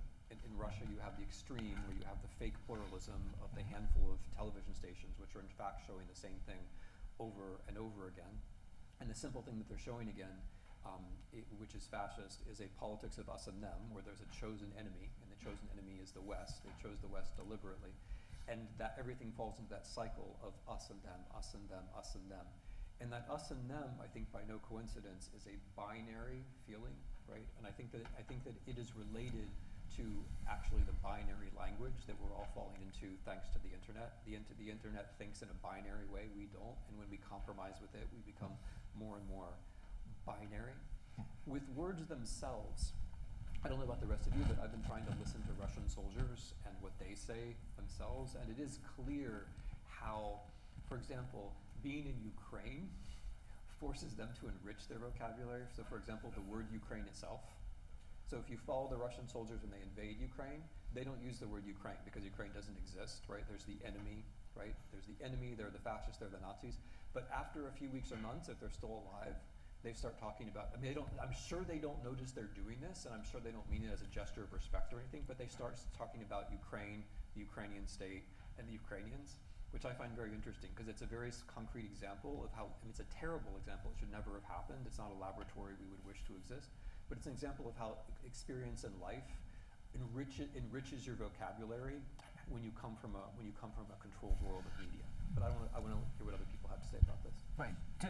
To bring perhaps Paul Wilson, and Paul Wilson sang in a band at a time when Czechoslovakia was living under a totalitarian regime. Right. So, Paul, the way you understood it back then, is the mechanism that we're dealing with similar as it is in a pop song, where a pop song has a chorus, you repeat the chorus over and over and over, and eventually, just as the song unknowingly gets stuck in your head, maybe to the Russian propaganda and at the time the Soviet propaganda, is it enough to repeat a lie so many times that you start to believe in it at some point? No, it didn't.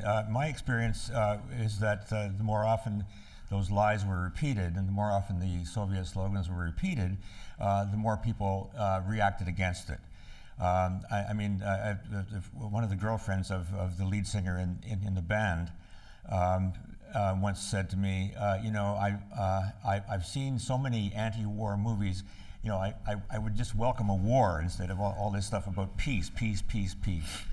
And the other thing is that I think Orwell was, you know, he was satirizing the narrowing of language, and he invented this construct called newspeak, which was meant to limit what you could think and what you could speak. But when I got to Czechoslovakia, I realized that there's the language of public discourse, which is ideology and controlled by ideology, and there were the way people actually spoke in real life. And most of the Czechs that I talked to were, and my friends, my acquaintances, did not use any of that language. They, in fact, the spoken Czech became very inventive. It became richer and richer and richer because people were reacting against this barrage of propaganda, and they were very inventive about it. So I had a long conversation back just before they expelled me with a friend of mine who had signed Charter 77, which meant that he was under police surveillance and he'd been interrogated many times. And we argued about whether Orwell was right or not about you know, his vision of the future. And he said Orwell was a terrible pessimist. And he said, you know, and this is a man who had been treated more or less the way Winston Smith was treated, minus the torture. But he was saying, you know, Orwell was wrong about you know, the heel of the Nazis, the heel of dictatorship crushing people forever. And so I think I've sort of evolved a kind of idea here that oppression creates its own opposite, and that the harder the oppression, the more refined and the more precise the opposition to it comes. The regime tried to crush the band that I played with. They tried to crush the underground. And the effect was exactly the opposite. It gave them more power. It gave them more influence. And the harder the police came down, the more people either flocked to the band or created their own bands. So in the 1980s, when I wasn't there, there were hundreds and hundreds of rock bands that had sprung up while the police were paying all their attention to the Plastic People and the underground.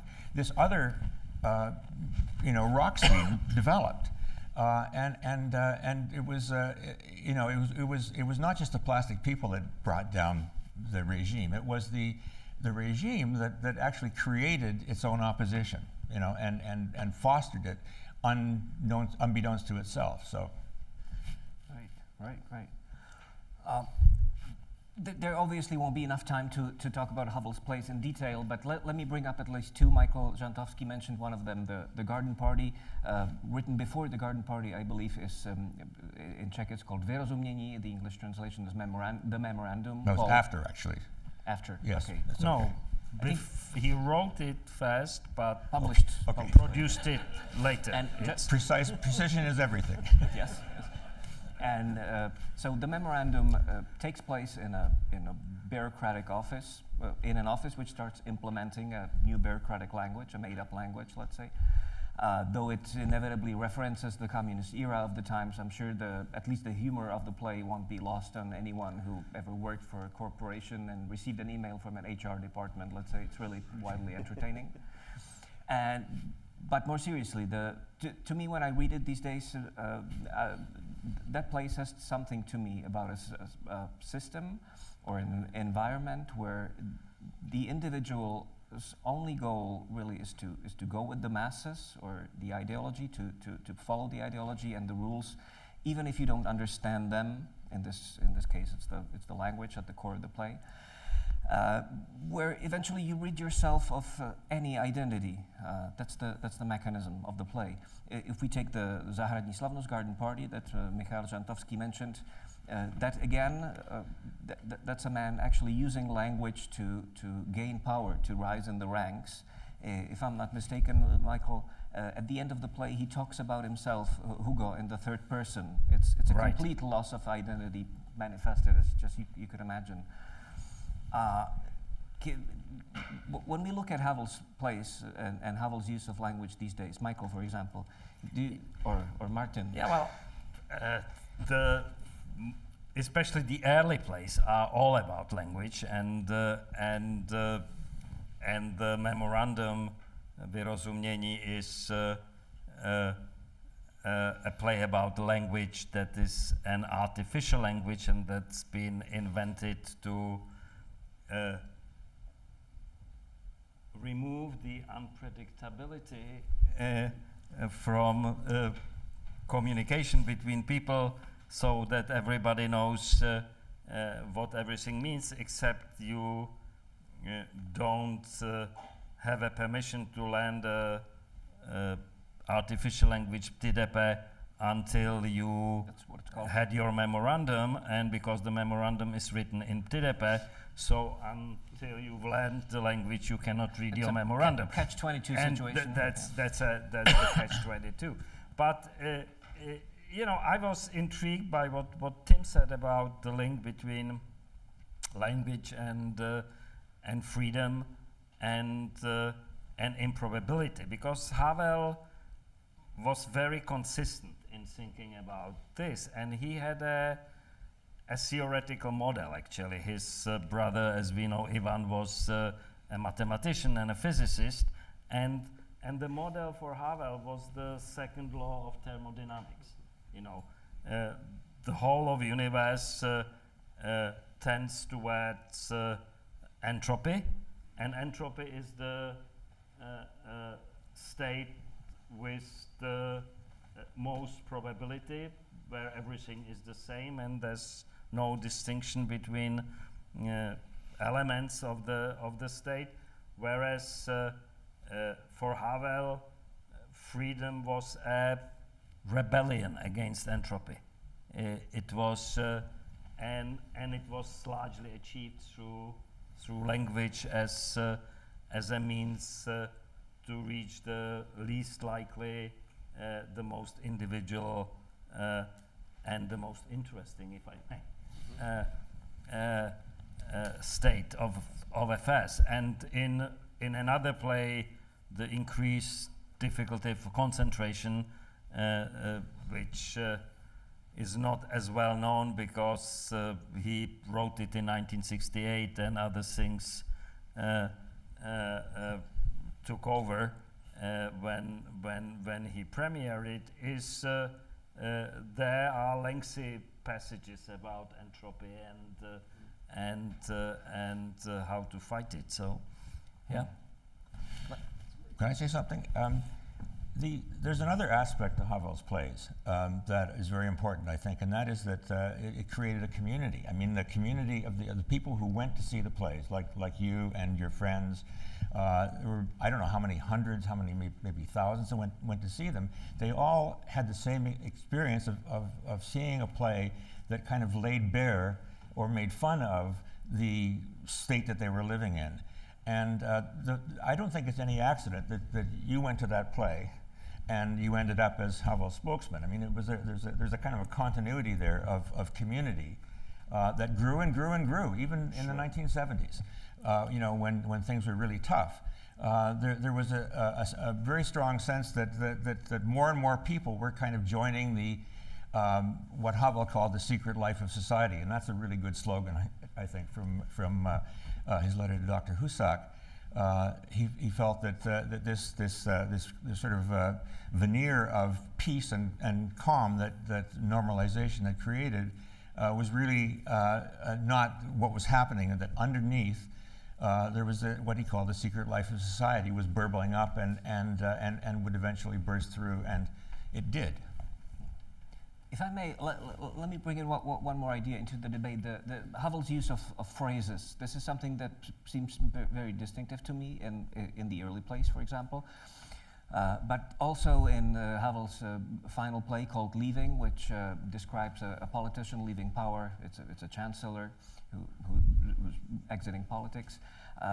All throughout Havel's works, you'll find the use of phrases. Havel lets the characters repeat certain phrases over and over, sometimes just to show how empty they are, sometimes it's got a larger arc. And sure, politics is full of phrases, don't need to talk about that, but if I were to connect this with the Russian war in Ukraine, for example, you may remember early on when the war started, the American embassy offered Ukrainian President Zelensky to evacuate him outside of Kiev. And Zelensky famously declined by saying, I don't need a ride, I need ammunition, which to me is the beautiful kind of a phrase which actually has substance. That's not an empty phrase. He was really living that. And so, Professor Putna, maybe, when you mentioned in your opening remarks Havel's capability of simplification and phrases that people remember, is this in any way inspiring to you? Is there something we can take from Havel's, let's say, use of phrases? And the question is what it is we, what it is us. Because this any of us, ideally. Because one of my concerns about this wonderful conference, who is it us? I told you I'm a nasty, combination of friends and students, let's say. Nasty, angry man, always criticizing, making philosophy with hammer. And one of the problems of the Havelian world, so to speak, is that it is closed in itself. That basically it's old friends speaking to old friends. To those who remember, to those who met him at least once when they were 16. Look, I'm not old enough to have met him, so yeah, that's not the case. Nothing wrong about it. Nothing wrong about it. But you are the youngest person in all the program, and I would be interested to listening some young or younger American academics who is interested in Havel and who does not the personal experience, who was born in 1989 or even later, what he or she understands from the phrases. How he or she would understand and comment on the phrases. Would it be still understandable or not? Because we know that Havel's plays and ideas are popular in Ukraine, Belarus, in countries where there is a totalitarian regime of similar case. But America is completely different, and today's generations of students are entirely different. And I'm trying. So I got a suggestion. Let's ask the American on stage, Professor Snyder. He's not young enough. Sorry. I'm not as old as I look.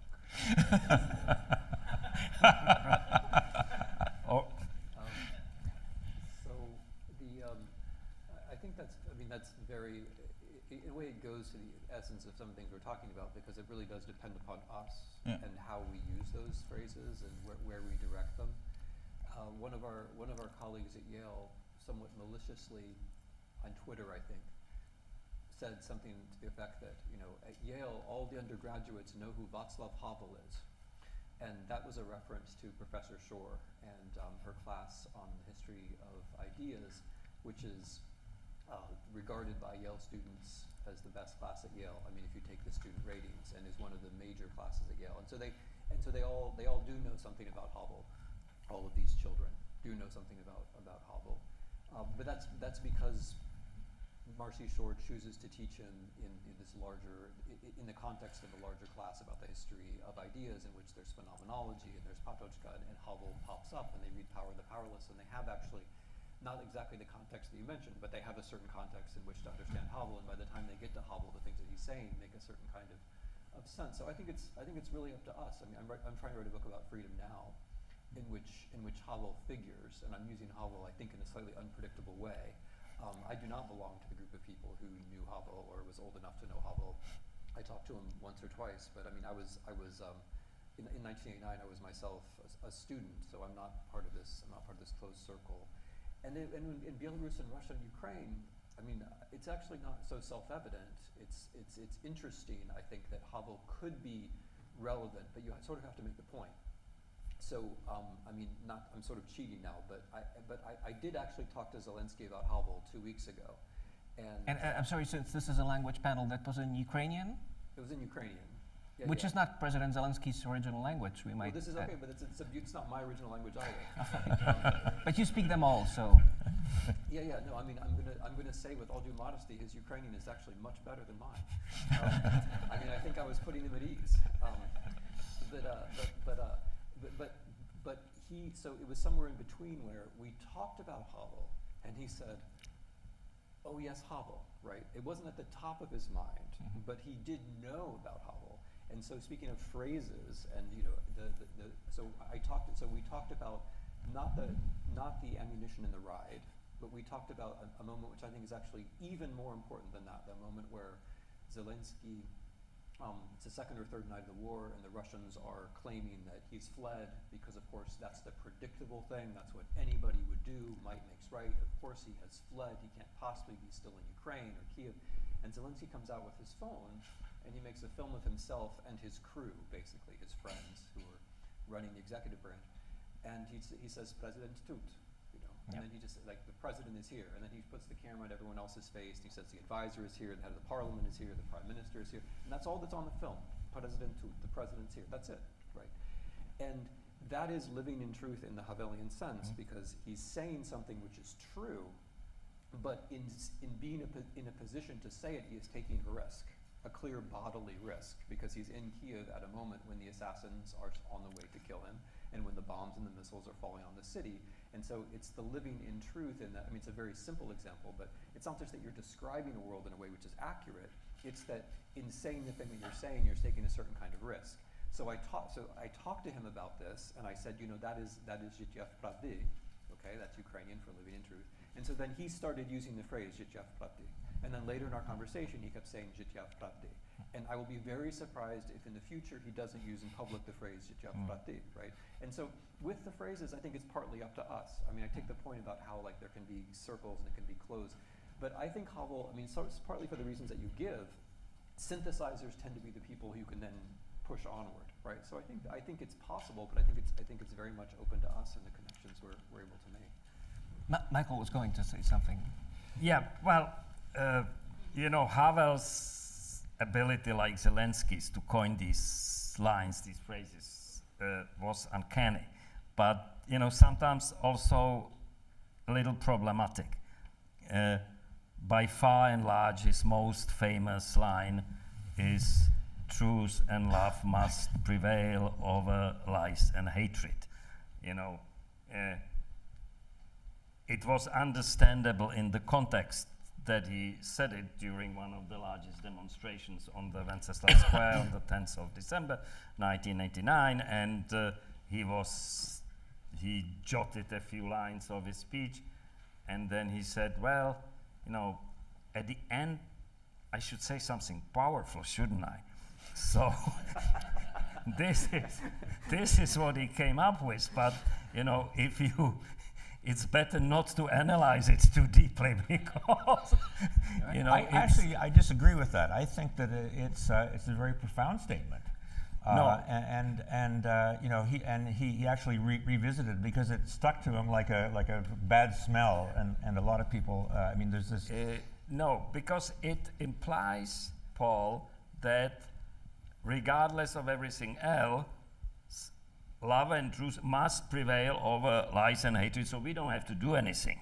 You know, what he really had in mind is, you know, we can make love and truth prevail over lies and hatred, but he forgot to insert the human element in it, and it's and in this way it sounds like an automatic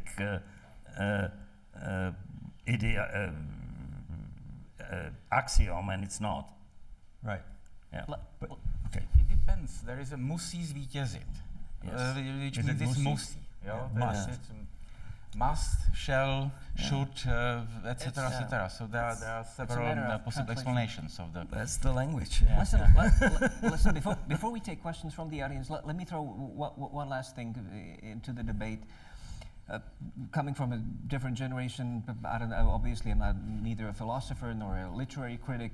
Rereading Havel's plays recently, one thing that strikes me that could be inspirational perhaps is Havel's constant self-doubt. To me it sounds like a linguistical trait very characteristic to lots of his plays, essays, speeches. Havel uses a word and he immediately questions whether the word was appropriately chosen. Havel becomes president and immediately he questions his motives for achieving a position of power. Is this perhaps one of Havel's linguistic legacies, that sometimes we're too sure of ourselves, that we don't self-doubt? Do we doubt ourselves It's enough? a part of a broader trait, you know, his ability of self-reflection, introspection, and questioning of his own motives and his own actions made him what he was. Yes, Professor. And in my opinion, it's again, it's a broader Czech stream. It's not just Havel. It's the tradition of Masaryk and Čapek and Kafka. Kafka questioning himself. Actually, do I really believe what I am telling? I am believing in, etc., etc. This It's a nice mechanism, right? Yes, it, you know. I mean, you're a very convinced man, but still. Yes, I would say this is maybe the core of what we can call Czech identity. This wavering, this hesitating, what is the Czech national identity? Is it the Protestant or the Catholic? Or the leftist? Is it co Czech, to Sokol, or every Czech must be a Hussite, every Czech must be a Catholic, etc. And there are so many changes of definition. What does it mean to be Czech? We are the only country in the world with an anthem which ends in a question mark. Where is my home? Where is my homeland? Which is also the perfect punchline. One more. Just punch to America, if I may. And this Czech identity line also is connected with the American again, with the Masaryk's connection with the American religion, namely with the Unitarianism, with the transcendentalism, and with this uncertainty about beliefs, but certainty about ethics. So I think this may be the punchline. So Havel, yes, but we can understand Havel also as an American thinker, whereas about Russia he knew nothing. Let's take some questions from the audience, if there's any.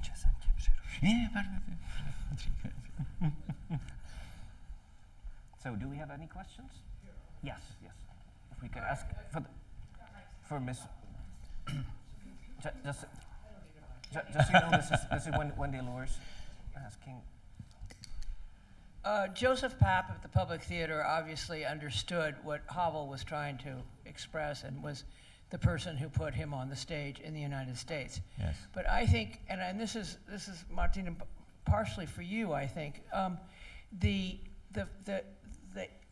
code words inside of the plays that were sending messages to the Czechs or to anybody else living under a totalitarian society was not well understood by Americans and by the regular American public, which is why he was sort of not considered a great playwright. It was because the issue that he was dealing with was something that could not be understood by the general American public. Do you agree? Yes. Who say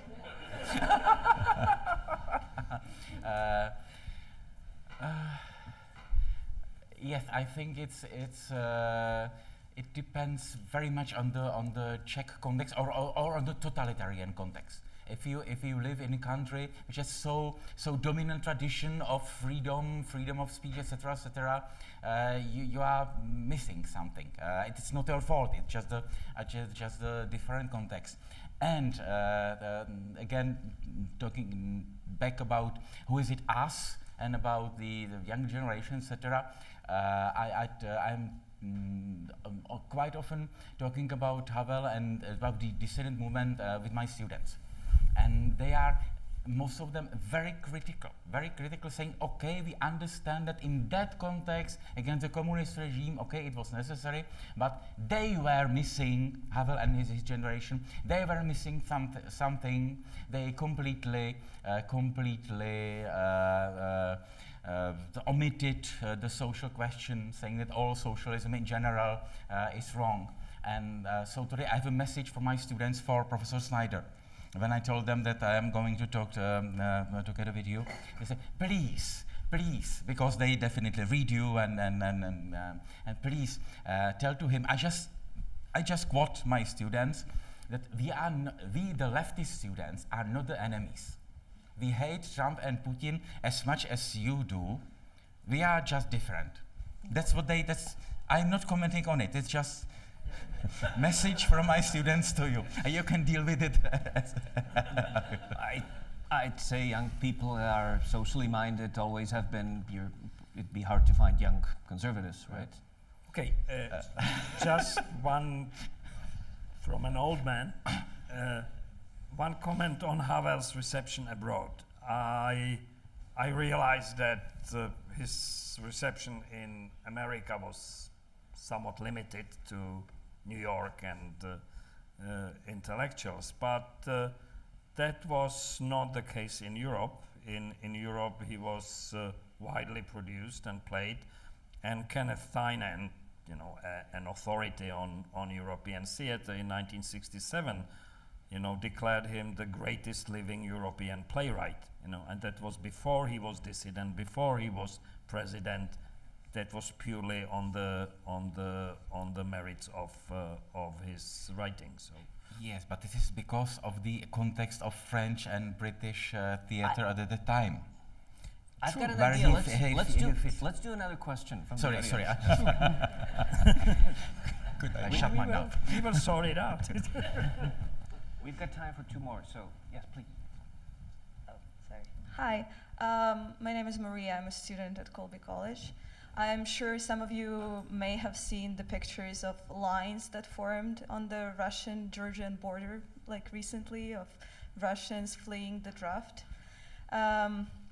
So the European Union and the US call those people, families and men in particular, like the official term people use is political refugees, which I personally think is super soft, deeply inappropriate. And since our conference, since our panel is about the language, I was just wondering, what are your thoughts on the ways to push back on that official terms? Because obviously fleeing the draft does not make you a war opposition, does not mean that you oppose imperialistic Russia. Fleeing the draft does not mean that you're a political refugee. Thank you. Actually, to even frame that a little further, when we mentioned the memorandum, Michael Žantovský in his biography of Havel mentions the memorandum as the first play where Havel raised the idea of, or the question of the passive participation on evil. Now, if we translate passive participation on evil into today's terms, we're talking collective guilt or collective responsibility. What are your thoughts on that regarding Russia? Professor Snyder, for example. So first, since we're on video and I was asked the question by Martin, I'm going to answer that question, which is that in the Czech left, thanks to my good friends on the Czech left, there's slightly a parody of me which circulates, which is that I'm only an anti-totalitarian thinker. So I would suggest to your students that they first read what I've written about social injustice, ecology, and healthcare, which is actually at the core of my work, which I don't think they have read, and then see how much difference remains after that. So I'm sort of puzzled by this idea that I'm not on the left, and the lefty students aren't going to understand me, because the reason they haven't understand me is they haven't read my books. That's my answer, and we'll see how far it goes. Thank you very much, and I will tell it. It's on video. So. So on this important question about words, it reaches something which is very central to what we've been talking about, I think, because the war in Russia, this goes back to one of your questions, the war in Russia is popular as a television war. So it's popular as a war in unreality. It's popular as a war that people get to watch on television. It's a war of spectacle. And spectacle is, I think, important. If you think of Havel and Havel's opposition to television and the importance of television in Russia, this kind of all hangs together. It's the war is popular so long as it's a war that you watch on TV and other people fight it. Indigenous people, poor people, but not me here in Moscow, not my brother, not my son, not me. The moment that the war becomes real is the moment of this full mobilization, right? And when the Russians themselves realize, actually all the men, we can all be mobilized, and so they just run like hell.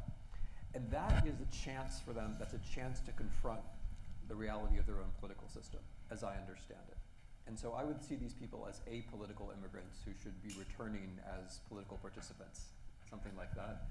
Because if we allow everyone to leave Russia at the moment, which is actually their chance to confront the essential political reality of their own system, we're denying them that chance, in effect. There's nothing political about running at the moment when the war becomes real. The political would begin when they take action in their own country, which has to do with the fact that their country is fighting a war of extermination against their neighbor. So that's the kind of language that I would use around this issue. I have another suggestion. It's tricky. I mean, Czechoslovakia owed its existence in 1918 in large part to large numbers of Austrian-Hungarian soldiers in the Austrian-Hungarian army who deserted from in Russia. Yeah, but in order to fight for a cause. Not necessarily. Okay. I think. Sorry, I forgot we're talking about this stuff. Yeah, I think we have enough. Some of them were politically motivated, but many of them just simply wanted to get out of the war as young men, as young men do. But they did serve Masaryk and others as a very potent justification for Czechoslovakian independence. And it's at the moment it's a practical problem for us because there is some controversy back home whether we should grant them residence as basically the Czechs say no, the Germans Russians say yes. Coming, or whether we should grant them political asylum, or whether we should kick them out as enemy aliens. Yeah. I mean, but there's certainly Russians who, I mean, just to be clear, there's certainly Russians who should be recognized as political exiles. And there certainly should be Russians who should be recognized as political immigrants. But the triggering mechanism of mobilization is not a good filter to allow you to separate those Russians from other Russians. That's what I'm trying to say. And I agree, but perhaps we should be able to ask them for clarification as far as the motifs are concerned. Well, if I may shortly, Professor. Extremely Professor Tismaniano. Yes, this is extremely important. And I was thinking about East Germans in Hungary in 1989. Were they political refugees or just tourists who decided to go and stay in the in my view, without doubt, they were political refugees. That's my answer. And they were treated accordingly by the German regime, who wanted them back, and by the intervention of Genscher and other people, and we knows it very well.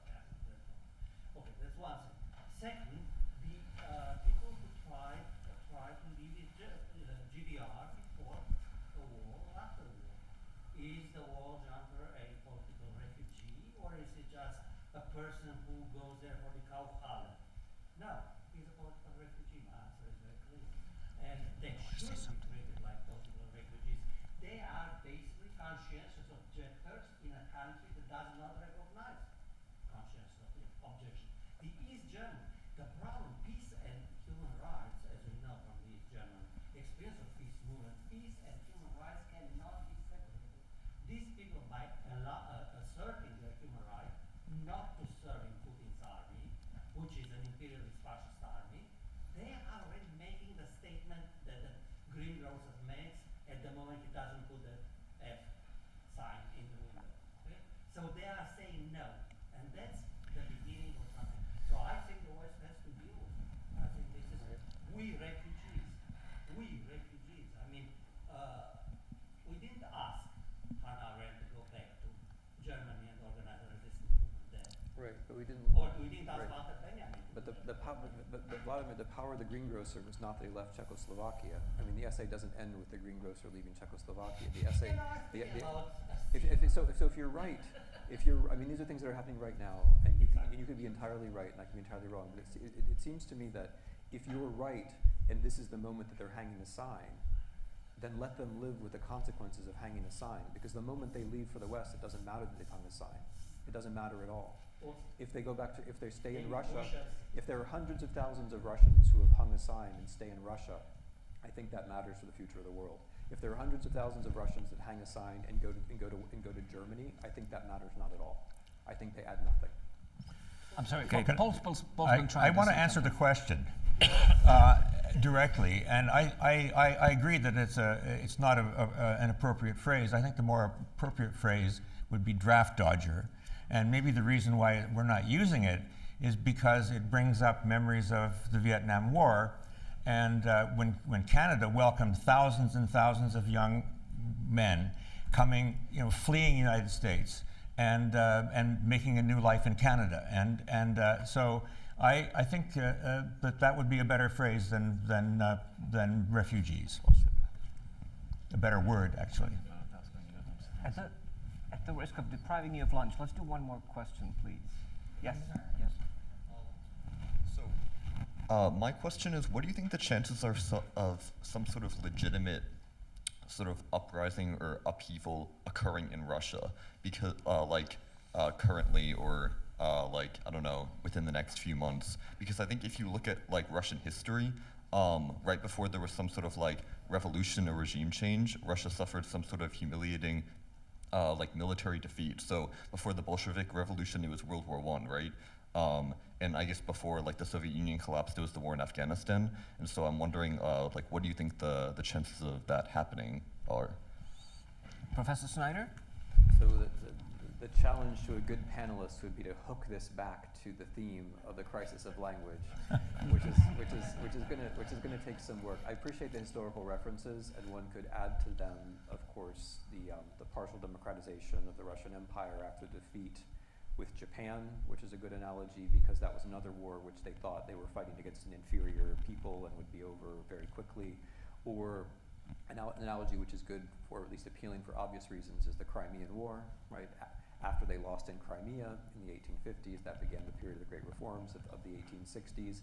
I've been thinking a lot myself about the 1560s, which some of you will know what I mean. It was the bad years for Ivan IV, the years that got him known as Ivan the Terrible, when after having won a bunch of wars in the south, he turned west and fought in Livonia, which led to unexpected European cooperation and domestic problems back home, and all kinds of chaos, including men, running around carrying out purges, wearing hoods, and carrying the severed heads of wolves. That's an invitation to study Russian history, by the way, so you know what I'm talking about, the 1560s and the Opusniki. So I think that a lot, whether there'll be change in Russia, I don't think the kind that you're talking about. I think that Putin will fall, but they always fall. Whether it's going to be interesting, I don't know.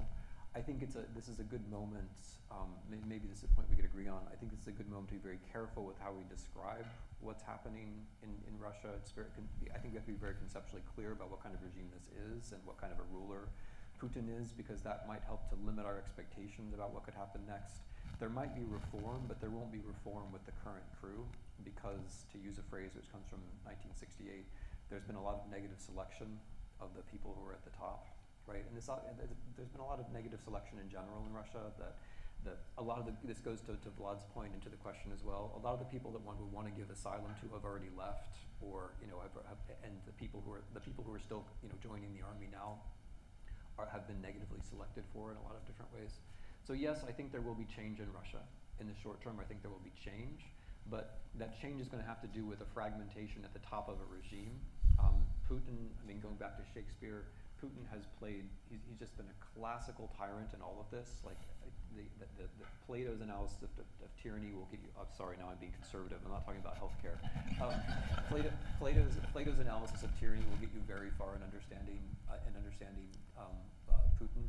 He's overplayed his hand, he's been in power too long, he has a fantasy, he has an obsession, he wants to leave a trace after he's gone. This is how you fall, right? This is how you fall, and it's how he is falling. But when he does fall, it's going to be remnants of the other institutions that are somehow up there, the FSB, the army, that will somehow in the short term come in and fill the gaps. I think in the medium term or the long term Russia could change, but I don't think that there's going to be an immediate transformation where Russians will rise up and we'll be looking at a different country. I bet other people have things to say about this though, even though it's new. There is always change in Russia when it loses a war. Maybe there's only change in Russia when it loses a war. The Crimean War, the Russo-Japanese War, the First World War, and the Cold War. The problem is that sometimes the change can be for the worse. What followed Russia's armistice agreement with Germany brought about 70 years of the Bolshevik regime. So my line is, we collectively should first see to it that Russia loses this war. And then there will almost certainly be a change, but there's a caveat: watch out what you wish for, because it might come true. All right, thank you everybody. I suggest we take the optimistic, hopeful images of both Vladimir Putin falling and Russia reforming and ponder over them for lunch. And we thank you all, and we'll meet back here at 1 p.m. I believe as the next debate, where you'll be able to ask more questions. Thank you for your patience. Thank you to our wonderful guests.